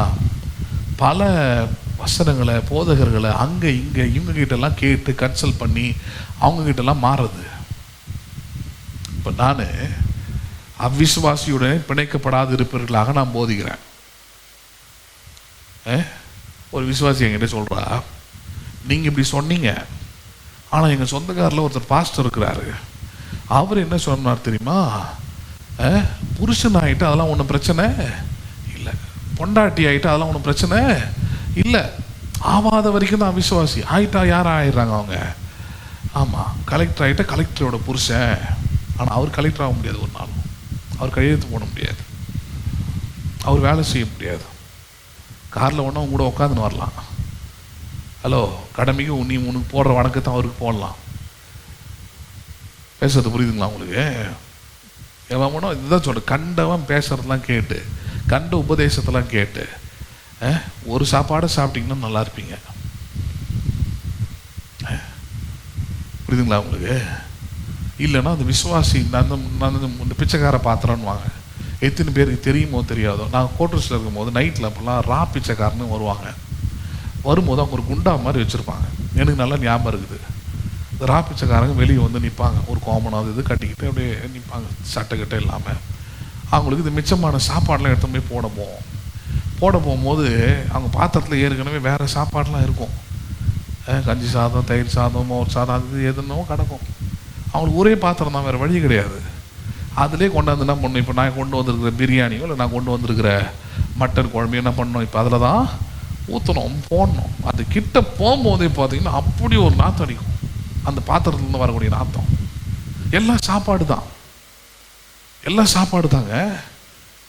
ஆனால் அவ்வளோ நாற்றம் ஏன்? ஏன்னா அது ஒரு சாப்பாடு இல்லை, அதே தான் விசுவாசியம். இயேசு தான் சொல்கிறாரு, தேவனுடைய வசனம்ன்றது உணவு, அது தேவனுடைய வசனம்ன்றது அப்பம், அது தேவனுடைய வார்த்தை, தேவனுடைய வசனம் ஒவ்வொரு வார்த்தையினாலும் பிழைப்பான் இருக்குது. அப்போ அப்படிப்பட்ட பிழைப்பு உண்டாகிற வார்த்தை பாருங்க, ஒரு மனுஷனிடத்துலேருந்து, ஒரு ஊழியத்திலிருந்து, ஒரு அழைப்புலேருந்து வரணும். அது என்கிட்ட பாத்திரம் இருக்குது, காது இருக்குது, என்கிட்ட செல்ஃபோன் இருக்குது, டிவி இருக்குது, சொந்தக்காரன் இருக்கிறான்றதுக்காக எல்லாத்தையும் தூக்கி என்ன பண்ணக்கூடாது? காதில் போட்டுக்கிட்டு இங்கே வந்துட்டிங்கன்னா நாத்தம் தான் எடுக்கும் எனக்கு. ஏன்னா ஒரு உபதேசமாக இல்லை, ஒரு உபதேசத்தை கேட்டிங்கன்னா சரியாக வளருவீங்க, க்ரோத் கரெக்டாக இருக்கும், உங்களுடைய ஊழியத்தில் சரியாக இருப்பீங்க, வாழ்க்கையில் சரியாக இருப்பீங்க, எல்லாமே கரெக்டாக இருக்கும். நீங்கள் பல உபதேசங்களை கேட்டு இது எல்லாத்தையும் மிக்ஸ் பண்ணி போட்டு ஒரு வாழ்க்கையை உருவாக்குனீங்கன்னா சபை ஒன்றும் ஒரு சபையாக இருக்கலாம் உங்களுக்கு, ஆனால் வாழ்க்கை நல்லா இருக்க போகிறது இல்லை. உங்களால் எதுவும் சூஸ் பண்ண முடியாது. பேசுறது புரியுதுங்களா? நீங்கள் எங்கள் அப்பா அப்படி தான் இந்த கிறிஸ்மஸில் பேசுகிறாரு. ஒரு பொண்ணை பற்றி பேசும்போது தன் பெற்றோர்களுக்கு கீழ்ப்படிந்து அவள் திருமணம் செய்து கொண்டாள். முரட்டு முட்டாதான். யார் கீழ்ப்படிந்து? பெற்றோர்கள் கீழ்ப்படிந்து அவிசுவாசி திருமணம் செய்ய சொல்லுத வசனம் அப்படி சொல்லி கொடுத்துருக்குதோ? எபேசியர் 6:1 அதே போதிக்குது. உங்கள் பிள்ளைகளே உங்கள் பெற்றோருக்கு கண்மூடித்தனமாக என்ன பண்ணுங்கள், கீழ்ப்படியுங்கள், இது என்னது நியாயம். அப்படியா இருக்குது? அப்படியா இருக்குது? என்ன சொல்லியிருக்குது? பிள்ளைகளே உங்கள் பெற்றோருக்கு யாருக்குள் கீழ்ப்படியுங்கள்? கர்த்தர் என்றால் வார்த்தை, சத்தியம். புரியுதுங்களா உங்களுக்கு? கர்த்தருக்குள் அவர்கள் சொல்வது சரியா இருந்தால் கீழ்ப்படிங்க. இருந்தாலும் சரி, யாராகவே இருந்தாலும் சரி, பெற்றோராகவே இருந்தாலும் சரி, don't obey their words. அது உங்களுக்கு ஆசீர்வாதம். வெறும் பெற்றோரை மதிக்கிறது மட்டும் உங்களுக்கு ஆசீர்வாதம் இல்லை, கனம் பண்றது மட்டும் ஆசீர்வாதம் இல்லை. பேசுறது புரியுதுங்களா உங்களுக்கு? இந்த மாதிரி விஷயத்துல கீழ்ப்படியாம இருக்கிறது உங்களுக்கு என்னது? பிளஸ்ஸிங், ஆசீர்வாதத்தை கொண்டு வரும். இல்லைன்னா ஆதாம் ஏவாள் மாதிரி சீர்கெட்டவளா என்ன பண்ணோம்? இவன் சாப்பிட்டான் அவன் சாப்பிடணும், அவன் சாப்பிட்டான் இவன் சாப்பிடணும், 2 பேரும் அப்புறம் துரத்தி அடிச்சு நிர்வாணமா வெளியே சாபமா தான் தெரியணும். அதனாலதான் சொல்றாரு 2 எஜமானுக்கு ஊழியம் செய்ய முடியாது அப்படின்னு சொல்லிட்டு ஒரு வார்த்தையை பயன்படுத்துறாரு. தேவனுக்கும் உலக பொருளுக்கும் உங்களால் என்ன பண்ண முடியாது? ஊழியம் செய்ய கூடாது. எதுக்கு ஊழியம் செய்யக்கூடாது? தேவனுக்கும் உலக பொருளுக்குன்றார். ஒன்று, தேவனுடைய பிரமாணத்தை கேட்டு அதன்படி உன் உலக பொருளை, பணத்தை, நேரத்தை எல்லாத்தையும் செலவழி, எல்லாத்தையும் ஸ்பெண்ட் பண்ணு. கடவுள் வார்த்தை சொல்லிடுது, அது மாதிரி செய். இல்லை உலக பொருள் தான் எனக்கு எஜமான், உலக பொருள் தான் எனக்கு கடவுள் அப்படின்னா அதுக்கு ஏற்ற மாதிரி அது உனக்குள்ள சில ஞானத்தை, சில அறிவு கொடுத்து சில வழிகளை உனக்கு காமிச்சு உன்னை நடக்க வைக்கும். அதில் என்ன பண்ணு? நீ தாராளமாக நட. ஆனால் அப்படி நடந்தீங்கன்னா உலக பொருளுக்கு ஊழியம் செய்தால் காரிருள்ள கொண்டு போயிட்டு உன் வாழ்க்கை என்ன பண்ணும்? அது நிறுத்தும். நீ தேவனை எஜமானாக ஏற்றுக்கொண்டு நீ அப்படி ஊழியம் செய்தால், வாழ்க்கையை வாழ்ந்தா, அது நிச்சயமா உன்னை நித்தியத்துக்கு கொண்டு போயிட்டு அது சேர்க்கும். அப்ப 2 எஜமான்கள் என்ன பண்ணக்கூடாது? ஒரு விசுவாசிக்கு இருக்கவே கூடாது. Don't have 2, only one. எத்தனை மாஸ்டர்ஸ் தான் இருக்கணும் உங்களுக்கு? எத்தனை ஓனர் தான் இருக்கணும்? ஒரே எஜமான், ஒரே எஜமானுடைய வார்த்தை, ஒரே எஜமானுடைய கற்பனை, ஒரே எஜமானுடைய சத்தியம். உங்க சொந்தக்காரங்களாம் இருக்கலாம். ஹலோ, இப்போ கலைவாணியோடைய பெரியம்மா இப்போ இறந்து போனாங்க இல்லையா? உலக பிரகாரமாக செத்து போனவங்களை பற்றி எதுவும் பேசக்கூடாது, கமெண்ட் பண்ணக்கூடாது. ஆனால் பைபிள் அந்த லாஜிக் கிடையாது. செத்து போன பற்றி தான் பேசிக்கிட்டு இருக்கிறோம். யூதாஸ் யார்? செத்து போனவன் நான் விட்டுறோமா? விட்டு கிழிக்கல. அது மாதிரி தான். அப்போ ஒரு வாட்டி இந்த லக்ஷ்மி சிஸ்டர் உடம்பு சரியில்லாமல் இருக்கும்போது அப்போ தான் எனக்கு ஃபோன் பண்ணி பேசியிருந்தாங்க. பேசும்போது அவங்க சத்தியம்லாம் வேறன்றதுனால என்கிட்ட சொன்னாங்க, கடவுள் அவளுக்கு இந்த வியாதியை கொடுத்து அவளை மனம் திரும்பி அவளை பரலோகத்துக்கு நேரம் ஆயத்தப்படுத்துறாரு. எங்க ஆயத்தப்படுத்துறாரு? இது என்கிட்ட சொன்னா பரவாயில்ல, அந்த அம்மா கிட்ட சொல்லி அந்த அம்மாவை ஆயத்தப்படுத்தி முதல்ல அந்த அம்மா அமுச்சு விட்டு அதுக்கப்புறம் இந்த அம்மா போயிருக்குது. ஹலோ, இப்போ அதான் பிரச்சனை. இப்போ அந்த அம்மா லைஃபுக்கு அது போச்சுன்னா ஒன்றும் பிரச்சனை இல்லை. இப்போ இந்த அம்மா செஞ்சுக்கிட்டு இருந்த வேலையை இன்னொரு அம்மா எடுத்து என்ன பண்ணும்போது அந்த ஊழியத்தில் செய்ய போகுது. இந்த அம்மாவுக்காக விட்டு வைக்க போகிறாங்களா? இல்லை யாரும் நினைக்க போகிறாங்களா? இது மாதிரி ஒரு நாளைக்கு 100 பேர் 200 பேர் அந்த டிபிஎம்ல இறந்து போகிறாங்க. நினச்சி கூட பார்க்க மாட்டாங்க அவங்க. இதெல்லாம் அப்படி தூக்கி போட்டு போகிற மாதிரி போய்கிட்டே இருப்பாங்க. இது அப்படி கிடையாது. குடும்பம், 2 பிள்ளைங்க, எவ்வளோ கடினம் தெரியுமா? இன்னைக்கு அந்த வாழ்க்கை எவ்வளோ கஷ்டம் தெரியுமா? அந்த பிள்ளைகளுடைய வாழ்க்கையாக இருக்கட்டும், அவர் புண்ணியகோட்டி பிரதரோட வாழ்க்கையாக இருக்கட்டும், ஒரு நல்லது கெட்டது எதையுமே யார்கிட்டையும் பகிர முடியாது, சொல்ல முடியாது, சந்தோஷப்பட முடியாது. எல்லாத்துலேயும் ஒரு எம்டினஸ் இருக்கும். என் தம்பி இல்லாமல் நான் ஃபீல் அது மாதிரி எல்லாத்துலேயும் ஒரு எம்டினஸ் என்ன பண்ணாங்க நிற்கும். யோசிக்கிறீங்களா? புரியுதாங்களா உங்களுக்கு? எல்லாத்தையும் ஒரு வெறுமை நிற்குது. அதுதான் சொல்கிறது, கண்ட கருமம் போதிக்கிறதுலாம் கேட்காதீங்க, காதே கொடுக்காதீங்க. ஃபோன் பண்ணுறாங்களா? நல்லா இருக்கிறியா? சாப்பிட்டியா? மாத்திரை போட்டியா? நீ நல்லா இருக்கிறியா? அதோடு முடிச்சுக்கணும். உபதேசம்லாம் கேட்கக்கூடாது. இதெல்லாம் கேட்கக்கூடாது. ஆமாம், கேட்டிங்கன்னா விசுவாசம் வந்துடும். அதான் பிரச்சனை. அதில் என்ன வந்துடும்? அது கேள்வியினால் என்ன வரும்? விசுவாசம் வரும். அது நல்லதாக இருந்தால் பரவாயில்ல, உங்களை உருவாக்கும். உங்களை சரியாக்கும், உங்களை குணமாக்கும். நல்லதா இல்லைன்னா உள்ளத்தை பயத்தினாலும் மரணத்துக்கு ஏதுவாக அவங்களை ஆயத்தப்படுத்திடும். அப்புறம் கடவுள் வந்து என்ன பண்ண முடியாது, அங்கே வேலை செய்யவே முடியாது. பாஸ்ட் வந்து ஜோமவே பண்ணாலும் சரி ஆகாது. புரியுதுங்களா உங்களுக்கு? யார் வந்தாலும் ஒன்றும் செய்ய முடியாதாங்க. யார் தான் செய்ய முடியும்? நீங்கள் முடிவு எடுத்துகிட்ட பிறகு யாரும் என்ன பண்ண முடியாது, அதை மாற்ற முடியாது. அதனால தான் அந்த முடிவுக்கு போகவே கூடாது, கடைசி நொடி வரைக்கும் கூட சரி. அதுதான் யோபு குறித்து பார்த்தேன். யோபு ஏன் சாவலை? மனைவியே செத்து போன்ட்டா, உடம்பு முழுக்க வியாதி நோய். அவன் அதான் சொல்கிறான், கொன்றே போட்டாலும் அவர் மீது நம்பிக்கையாக இருப்பேன். இப்படி இருப்பேன் நான். என்னடா நம்பிக்கை வந்து அப்படின்னு கேட்டால் தான் சொல்கிறான், ஆராய்ந்து முடியாத. ஏன்னா இது உன் நம்பிக்கை சாவறதை பற்றி இருக்கட்டும்டா. செத்து போயிடுவேன், பரலோகத்துக்கு போயிடுவேன், புட்டுக்கிட்டு போயிடுவேன், அப்படி இருக்கட்டும்டா. வாழ்ந்து காட்ட போகிறேன்ற, எவனாலையும் யோசிக்க முடியாத அளவுக்கு வளருவேன்ற, பெருகுவேன்ற, அதான் எல்லாம் ஊற்றிக்கிச்சுல. இப்போதான் பேசுவேன். கொன்றே போட்டாலும் என் மீட்பர் உயிரோடு இருக்கிறார் என்று சொல்லுவேன். பேசுறது புரியுதுங்களா உங்களுக்கு? அப்படி நிற்கிறாள் தான் ஜெயிக்க முடியும். அவங்க கூட தான் மரணத்திலிருந்தும் வெளியே வர முடியும். அவன் மட்டும்தான் படுக்கையிலிருந்து எழும்பி நடக்க முடியும், இல்லைன்னா முடியாது. அதனால தான் ஒரே எஜமான் உடையவர்களாக இருப்பதற்கு நீங்கள் உங்கள் வாழ்க்கையை, உங்கள் விசுவாச வாழ்க்கையை, உங்கள் உலக பிரகாரமான வாழ்க்கையை ஒழுங்குபடுத்தி கொள்ளணும். Single owner, single master. புரியுதுங்களா உங்களுக்கு? சரி. 14 இவைகள் எல்லாம் பொருளாசக்காரராகிய பரிசேயரையும் கேட்டு அவரை என்ன பண்ணினார்கள்? அதான் அவனுங்களால் அவ்வளோதான் பண்ண முடியும். பொருளாசைக்காரராகிய பரிசேயர். என்ன பரிசேயருங்க? வேதெல்லாம் படிக்கிற ஆள் தான். ஆனால் அவங்களுக்குள்ள என்ன இருக்குது? பொருளாசை. ஒரு பொருளாசையை பற்றி பேசுகிறாரு பாருங்க. அவனுங்களால ஏற்றுக்கொள்ள முடியல இதெல்லாம். இப்போ நான் சொன்ன சத்தியத்தில் ஏற்றுக்கொள்ள முடியாமல் அவர் என்ன பண்ணினார்களாம்? பரியாசம் செய்தார்கள். சரி. 15 அவர் அவர்களை நோக்கி, நீங்கள் மனுஷர் முன்பாக உங்களை நீதிமன்றாக காட்டுகிறீர்கள். யாருக்கு முன்பாக நீதிமானு? நான் சர்ச்சைக்கு போகிறேன், பைபிள் படிக்கிறேன், நான் விசுவாசியாக்கோ, நான் இயேசுவை தான் விசுவாசிக்கிறேன், ஆச்சு பூச்சு. நீங்கள் மனுஷருக்கு முன்பதாக நீங்கள் யாராய் காட்டுகிறீர்கள்? நீதிமானாய். இன்னைக்கு அந்த அதுதான் பெரிய பிரச்சனை. அதான் பிரச்சனை. நீங்கள் ராயனுக்குரியவர்களாக இருந்தால் யாருக்குரியவனாக இருங்க? நீங்கள் ராயனுக்குரியவனாக இருங்க. தேவனுக்குரியவர்களாக இருந்தால் யாராக இருங்க? நீங்கள் தேவனுக்குரியவர்கள். ரெண்டுத்துக்கும் நம்ம அதை ஊழியம் செய்யாதீங்க. அது பிரச்சனை, தப்பு, அது சரியானது இல்லை. அனுஷினா ஒரு பொண்ணு இருந்தா அப்படிதான். கடைசி அந்த கல்யாணம் ஆகிற முன்னாள் வரைக்கும், ஆனால் எனக்கு ஜீசஸ் தான் எனக்கு உயிர். யார் தான் உயிர்? ஜீசஸ் தான் எனக்கு உயிர். சரி, இப்போ இந்து மனுஷனை கல்யாணம் பண்ண போகிறேன், இவனை எதை வச்சு எந்த ஜீசஸ் சொன்னாருன்னு கேட்டேன் நான். எந்த ஜீசஸ் சொன்னார்? இப்போ நாங்கள் இது போதிச்சோமா? இதை விசுவாசியை கல்யாணம் இல்லைண்ணா.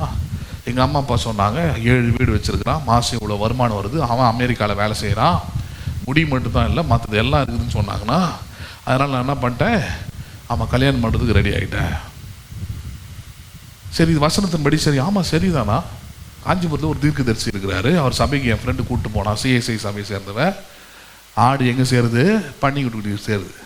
பன்னிக்குட்டியாக இருக்கிறது ஆடாக மாற்றினா இது எது கூட சேருது? இது.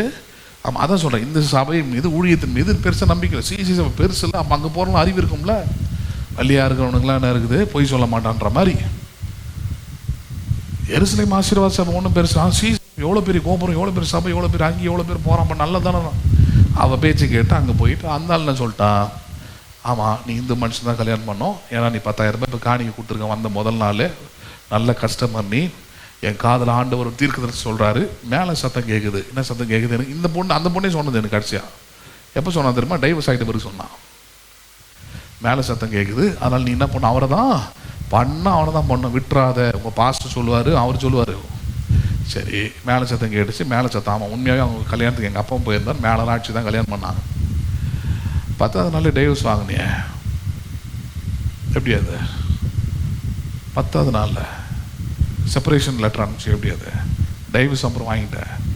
அதுக்கப்புறம் குடும்பமும் முன்னால் தான் அந்த குடும்பமே நின்றுச்சு. உங்கள் அப்பா 2 அண்ணனுங்க, அவங்க அம்மா எல்லாமே, குடும்பமே அழிஞ்சு குடிசோராக போச்சு. கடைசியாக ஊர் பேர் தெரியாமல் உயிரோடு இருக்கிற அவள் சொந்த ரொம்ப நெருங்கின தோழி ஒருத்தி ராணின்னு அவள் சொல்கிறா, உயிரோடு இருந்தாலே ஆச்சரியம்னா, நான் தேடுறான் அவளை, கிடைக்க மாட்டேன்றான். எனக்கு சொல்லி ஒரு 5 வருஷம் ஆச்சு.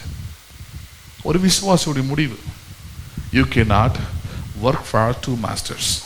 நீங்கள் 2 எஜமானுக்கு என்ன பண்ண முடியாது? ஒரு காலமும் ஊழியம் செய்ய முடியாது. அது கேட்கறதுக்கும் பார்க்கறதுக்கும் நல்லா இருக்கலாம், ஆனால் வாழறதுக்கு அது நல்லாவே இருக்க வாய்ப்பே இல்லை. அதுதான் சொன்னேன். மனுஷருக்கு முன்பாக, பாஸ்டருக்கு முன்பாக நீதிமானம் ஜீசஸ் தான் எனக்கு பிடிக்கும். வாழ்க்கையில் என்ன, செயல் என்ன, நீ எடுக்கிற முடிவில் என்ன, நீ சொல்கிற வார்த்தையில் என்ன, அதில் ஜீசஸ் இருக்கிறாரா, அதில் அவருடைய வார்த்தை இருக்குதா, அவர் தான் அவனுடைய மாஸ்டரா, அவர் தான் ஓனர்ஷிப்பா, அதை தான் இங்கே சொல்கிறார்.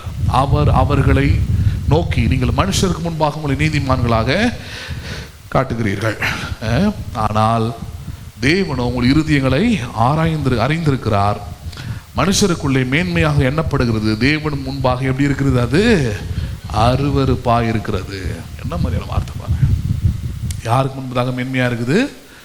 அதனால தான் அதெல்லாம் இங்கே பேசுறது இல்லை. உங்கள் முகம் ஜொலிக்குது சொல்கிறதே இல்லை. 10 பைசாக்கு பிரோஜனம் கிடையாது, பிரோஜனம் கிடையாது. நிறைய சினிமா ஹீரோயின்ஸ்லாம் நான் படிக்கிற காலத்தில் பார்த்துட்டேன். காலேஜில் வரும்போது ரொம்ப அழகாக இருப்பாளுங்க. அதே குரூப்பை மாலில் போய் பார்த்தீங்கன்னா சகிக்காது. மேக்கப்பில் அழகில் மிஞ்சினவளுங்க, மேக்கப் இல்லாமல் கருமம் அப்படின்ற மாதிரி இருக்கும். அதனால் இந்த முக அழகை வச்சு அல்ல வெளி தோற்றத்தை வச்சு நீங்கள் நீதிமான்கள், நீங்கள் கர்த்தருடைய பிள்ளைகள், கர்த்தர் மகிமையாய் பிரகாசிக்கிறார், இந்த வெங்காயம்லாம் பேசக்கூடாது. கர்த்தர் முகத்தை பிரகாசிக்க பண்ணுறது. என்ன முகத்தை பிரகாசிக்க பண்ணுறாரு? 2 டோன் இது மேக்கப் ஏற்றிட்டா பிரகாசமாக தான் இருக்கும். வேற என்ன? இதெல்லாம் இதையா சொல்லியிருக்குது வசனம்? இதையா போதிக்கிறார் அவர்? கிடையாது. நல்லதான் சொல்றாரு. மனுஷருக்கு முன்பதாக எதெல்லாம் நீங்க மேன்மை நினைக்கிறீங்களோ கடவுள் அதை எப்படி பார்க்கிறாரு? அதை அருவருப்பா பார்க்கிறாரு. கடவுள் எப்படி பார்க்கிறாரு? ஏனென்றால் அவர் இருதயங்களை ஆராய்ந்திருக்கிறார். எதை பார்க்கிறவர் அவரு? நீ என்ன சிந்தை, என்ன எண்ணம், என்ன உள்ளம், இதெல்லாம் இதை பார்க்குறவராக இருக்கிறாரே தவிர உன் முகம் எப்படி இருக்குது, உன் ட்ரெஸ் எப்படி இருக்குது, அது ஒயிட் அண்ட் ஒயிட்டில் வந்துருச்சா, அது நகைலாம் கட்டிட்டியா. மனுஷனுக்கு தான் அது பெருசாக தெரியும். யாருக்கு தான் பெருசாக தெரியும்? அது மனுஷனுக்கு தான் பெருசாக தெரியும். மனைவி அப்படி தான் பாருங்கள், புலம்பிக்கிட்டே வந்தா காரில், ஏங்க இந்த மாதிரி லீவ் வேணும், எனக்கு இப்போ இன்சார்ஜாக போட்டிருக்கிற அந்த பொம்பளை வந்து வாய் திறந்தே சொல்ல மாட்டேன்றா. நான் கேட்டேன், கிறிஸ்டினான்னு கேட்டேன். ஆமாம் அப்படின்னா. அப்போனா கண்டிப்பாக அப்படி தான் இருப்பாள், அப்படி தான் இருப்பாளுங்க. ரொம்ப ரேராக தான் நீ பார்க்க முடியும். உலகத்தால் கூட உன் மேலே இறக்கம் வச்சுருவாங்க, உனக்கு உதவி செஞ்சுருவாங்க. இல்லைங்க என்னங்க இவ்வளோ மோசம், வாய் திறந்து அன்றைக்கி லீவ் தாங்க ஆனால் சொல்ல மாட்டேன்றா, லீவ் எடுத்துக்கோன்னு சொல்ல மாட்டேன்றா, ஓகேன்னு சொல்ல மாட்டேன்றா. கேட்டால் அவள் ஜூனியர், அவைய அவளுக்கு இப்போயே சொல்லிடணுமா அவளுக்கு? புரியுதுங்களா உங்களுக்கு? எவ்வளோ மட்டமாக இருக்கிறாளுங்க மாதிரி கிறிஸ்தவளுங்க. பெருந்தன்மையே இல்லை, ஒரு பெரிய மனுஷத்தன்மை இல்லை, லீடர்ஷிப் குவாலிட்டி இல்லை. சீனியர்னாலே பிச்சைக்காரத்தனமாக தான் நடந்துக்கணுன்ற ரீதியில் இருக்கிறாளுங்க. அப்போ என்ன ஆகுது? உனக்கு அடுத்த ஒரு ஜூனியராக அப்படி தான் வளருவாளுங்க உன்னை பார்த்து. இப்படி தான் நாசமாக போகுது எல்லாமே. ஒரு முன்னுதாரணமாக இருக்கிறது இல்லை பாருங்கள். ஒரு வேலை ஸ்தலத்தில் சீனியர்னா ஜூனியர்னா லீவு தான் நான் எடுத்துக்குமா, ஸோ அப்படி வாயில் என்ன பண்ண மாட்டேறது, இழுத்து அலைய விட்டு புலம்பு விட்டு அப்புறம் தான் என்ன பண்ணுறது, அதை சொல்ல வைக்கிறது. எவ்வளோ கேவலம் மட்டகரமான புத்தி பாருங்க. யோபுல அழகான ஒரு வார்த்தை இருக்குது, முதியோர் இடத்துலன்னு ஒரு வார்த்தை இருக்குது. யார் இடத்தில்? முதியோர் இடத்தில். அவங்களிடத்துல ஞானம் இருக்கும், அவங்களிடத்துல நல்ல புத்தி இருக்கும், அவங்களிடத்துல நல்ல வளர்ச்சி இருக்குன்றாரு. அந்த வார்த்தையோட அர்த்தம், அந்த வசனத்துடைய அர்த்தம் தான். முதியோர் இடத்தில். யார் இடத்தில்? அவங்ககிட்ட நல்ல சுவாபத்தை பார்க்க முடியும், நல்ல குணாதிசயங்களை கற்றுக்கொள்ள முடியும், முன்மாதிரியான காரியங்களை பார்க்க முடியும். ஏன் புதிய ஏற்பாடு சொல்ற மேகம் போல இவ்வளோ திரளான சாட்சிகள் யாரை சொல்றாரு? நமக்கு முன்னாடி வாழ்ந்தவங்க தான் சொல்றாரு. மேகம் போல திரளான சாட்சியா இருக்கிறாங்கம்மா அவனுக்கு. அவங்கள பார்த்து கற்றுக்கும். அவங்க ஜப வாழ்க்கை எப்படி, அவங்க கிறிஸ்தவ வாழ்க்கை எப்படின்னு லேர்ன் பண்ணிக்கோ. அப்போ நீங்கள் முடிவு பண்ணும். வயதில் பெரியவங்களா இருக்கிறீங்க, வளர்னீங்கன்னா இப்போ நீங்கள் எக்ஸாம்பிளாக முன்மாதிரியாக என்ன பண்ணோம்? சபையில், வேலை செய்கிற இடத்துல, குடும்பத்தில் எல்லாத்தையும் மாறி ஆகணும். அதில் தான் அப்போ இருதயம் மாறணும். நீங்கள் வெறும் வெளி ஆக்டிங் மட்டும் வச்சுக்கிட்டு இருந்தீங்கன்னா, அதெல்லாம் ஏசு போதிக்கிறீங்க வேறு. வெளி ஆக்டிங் பண்ணும்போது மனுஷன் ஒன்று மதிப்பான், மனுஷன் ஒன்று பெருசாக பேசுவான். ஆனால் கடவுளுடைய பார்வையில் எப்படி இருக்குது? அது அருவருப்பின் உச்சம். அது என்னது? அது அருவருப்பாக இருக்குதுன்றார். கடைசியா 16 நியாயப்பிரமாணமும் தீர்க்க தரிசன வாக்கியங்களும் யோவான் வரைக்கும் வழங்கி வந்தது. அது முதல் தேவனுடைய ராஜ்யம் சுவிசேஷமாய் அறிவிக்கப்பட்டு வருகிறது. யாவரும் பலவந்தமாய் அதில் பிரவேசிக்கிறார்கள். வேதத்தில் ஒரு எழுத்தின் உறுப்பு அவமாய் போவதை பார்க்கிலும் வானமும் பூமியும் ஒழிந்து போவது எளிதாக இருக்கும். என்ன சொல்லி முடிக்கிறாரு? இதுக்கப்புறம் தான் ஒரு ஹெவியாக ஒரு இது வச்சிருக்கார், சம்பவம் வச்சிருக்கிறார். அது அடுத்த வாரம் பார்க்கலாம். என்ன சொல்றாரு? இவர் தேவனுடைய ராஜ்யம் பலவந்தம் பண்ணப்படுகிறது. அதில் பலவந்தமாய் சேர்க்கப்படுறாங்க. ஜனங்களாம் கேட்குறாங்க. ஒன்று சொல்லிடுறேன், எது தெரியுமா முக்கியமானது? வேதத்தின் ஒரு எழுத்தின் உறுப்பு அவமாய் போவதை பார்க்கிலும் வானம் பூமியும் ஒழிந்து போவது எப்படி இருக்கும்? ஆமாம், எளிதாக இருக்கும். அப்படின்னா வானம் பூமியும் பாருங்க, நம்ம நினச்ச கற்பனையில் கூட எட்டாது. ஒரு பூமி அழிஞ்சிரும், வானம் இல்லாமல் போயிடும்ன்ட்டு. ஹலோ, புரியுதுங்களா உங்களுக்கு? சொல்றாரு. எந்த அளவுக்கு உறுதியாக சொல்றாருன்னா, வேதத்தில் ஒரு வார்த்தை தப்பனா கூட சரி, அது எதுக்கு சமம்னா வானமும் பூமியும் அழிவதுக்கு எளிதானதுன்றதுக்கு சமம் அப்படின்னு அர்த்தம். இந்த வார்த்தை என்பது வானமும் பூமியும் ஒழிந்தாலும் அழிந்தாலும் நிலையாய் நிற்கக்கூடியது. இந்த வேதத்தில் இருக்கிற ஒவ்வொரு வார்த்தையின் உறுப்பும் ஒரு நாளும் அவமாய் போவதில்லை. ஒரு நாளும் என்னவாய் போவதில்லை, அது வீணாய் போவதில்லை. ஐயோ, வேதத்தில் இப்படி சொல்லிச்சிங்க, ஆனால் அது வேஸ்ட்டுங்க, அது வேறங்கன்னு போவதே இல்லையா? நம்புறீங்களா நீங்கள் அதை? அப்போ நீங்கள் வேத வசனத்தை கேட்கும் போது, இவ்வளோ நேரம் சத்தியத்தை கேட்டீங்க, இந்த சத்திய வசனங்கள் ஒன்றும் வீணாய் போவதே இல்லை. வானமும் பூமியும் கூட ஒழிஞ்சு போயிடலாம், ஆனால் தேவனுடைய வார்த்தையின் உறுப்பு, ஒரு வார்த்தையின் உறுப்பு கூட வீணாய் போவதே இல்லை. நம்புறீங்களா நீங்கள் அதை? அவமாய் போவதில்லை என்றார். வேஸ்டாக போவாது, வீணாக போவாது, கட்டுக்கதை இல்லை, அது சும்மா எழுதுனது இல்லை. அது ஒவ்வொரு வார்த்தையினாலும் என்ன பண்ணுவான்? அவன் பிழைப்பான், வாழுவான். அப்போ ஆபிரகாமின் சந்ததியாக இருக்கணும்னா ஒவ்வொரு வார்த்தையில் இருக்கக்கூடிய சத்தியத்தை கேட்டு அறிந்து விசுவாசித்தால் தான் நீங்கள் யாரா மாற முடியும்? நீங்கள் ஆபிரகாமின் சந்ததியாக உயர முடியும், வாழ முடியும். இல்லைன்னா ஒரு சாதாரணமான ஒரு மனுஷனாக தான் இந்த பூமியில் இருக்கணும். அதனால தான் இவ்வளோ விஷயத்தையும் பேசியிருக்கார். நிறைய விஷயத்தை கவர் பண்ணியிருக்கணும். அதில் மிச்சத்தை அடுத்த வாரம் பார்க்கலாம். எழுந்து நிற்போம், ஜெபிப்போம். எங்கள் அன்பும் இரக்கமுள்ள பரலோக தகப்பனே, இந்த ஆசீர்வதிக்கப்பட்டு இந்த நல்ல இரவு வேளைக்காக ஸ்தோத்திரம். கேட்ட வசனங்களை கர்த்தர் நீர் ஆசீர்வதிப்பீராக. ஆபிரகாமின் சந்ததிகளாய் இருக்கும்படி எங்களை அழைத்திருக்கிறீர். ஆனாலும் ஆபிரகாமின் சந்ததி தேவரீர் ஆசீர்வாதமான சந்ததியாய், சீமானின் சந்ததியாய், தேவனுக்கு சாட்சியுள்ள சந்ததியாய், தேவனுடைய சித்தத்தை செய்கிற சந்ததியாய் இருக்கும்படி நீர் அழைத்திருக்கிறீர். இந்த வேளையிலும் இந்த வார்த்தைகளை கேட்கிற ஒவ்வொருவருக்கும் கர்த்தர் நீர் அப்படிப்பட்ட உணர்வை, அப்படிப்பட்ட விசுவாசத்தை, அப்படிப்பட்ட நம்பிக்கையை நீர் விதைக்கும்படியாக ஜெபிக்கிறேன். ஆண்டவரே, கேட்ட வசனத்தை கர்த்தர் நீர் ஆசீர்வதிப்பீராக. பண ஆசை எல்லா தீமைக்கும் வேறு. சிலர் அதை இச்சித்து விசுவாசத்தை விட்டு விலகி போனார்கள் என்று சொல்லப்பட்டிருக்கிறது. நீர் எங்களுக்கு ஆசீர்வாதத்தை தருகிற தேவன், ஆசீர்வாதத்தை வாக்குத்தத்தம் பண்ணியிருக்கிற தேவன். இந்த ஆசீர்வாதத்தில் வாழ வழிநடத்த நீர் எங்களுக்கு உதவி செய்வீராக.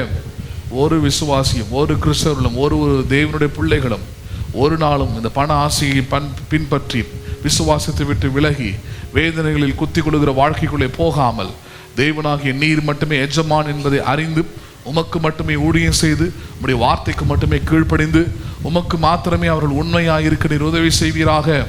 அவர்களுக்கு வரக்கூடிய எல்லா பொருளாலும் எல்லா விளைவின் முதற் பலனாலும் உம்மை கனம் பண்ண உண்மையாக இருக்க நீர் போதிப்பீராக. போதிக்கப்பட்ட சத்தியத்தின் வசனத்தின்படி வாழ வழிநடத்த நீர் அவர்களுக்கு உதவி செய்வீராக என்று சொல்லி ஜெபிக்கிறோம். அவர்களுக்குள்ளே இருக்கிற இருமன எண்ணங்கள் எல்லாமே மாறட்டும் ஆண்டவரே.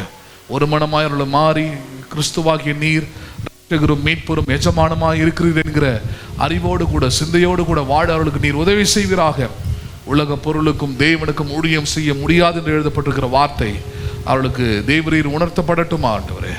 அவர்கள் உலக பொருளுக்கு அல்ல, தேவனுக்கு மாத்திரமே ஊழியம் செய்ய, தேவனுக்கு மாத்திரமே வாழ, தேவனை மாத்திரமே எஜமானாக ஏற்றுக்கொண்டு நடக்க நீர் அவர்களுக்கு உதவி செய்யும். எங்கள் ஆண்டவர் மறுவி ரட்சகரமாக இருக்கிற இயேசுவின் நாமத்தில் ஜெபிக்கிறோம் ஜீவனுள்ள நல்ல பிதாவே, ஆமென். என் ஆத்துமாவை கர்த்தரை ஸ்தோத்ரி, என் முழு உள்ளமே பரிசுத்த நாமத்தை ஸ்தோத்ரி. என் ஆத்துமாவை கர்த்தரை ஸ்தோத்ரி, கர்த்தர் செய்த சகல உபகாரங்களை மறவாதே. ஆமென். ஆசீர்வாதம் நம்முடைய கர்த்தராகிய இயேசு கிறிஸ்துவின் கிருபையும் பிதாவாகிய தேவனுடைய அன்பும் பரிசுத்த ஆவியினருடைய ஐக்கியமும் என்றைக்கும் என்றைக்கும் சதா காலமும் நம் அனைவரோடும் கூட இருப்பதாக. ஆமென், ஆமென். God bless you. மீண்டும் உங்களை நான் வருகிற சனிக்கிழமை மாலை 6 சந்திக்கிறேன். கர்த்தர் உங்களை ஆசீர்வதிப்பாராக.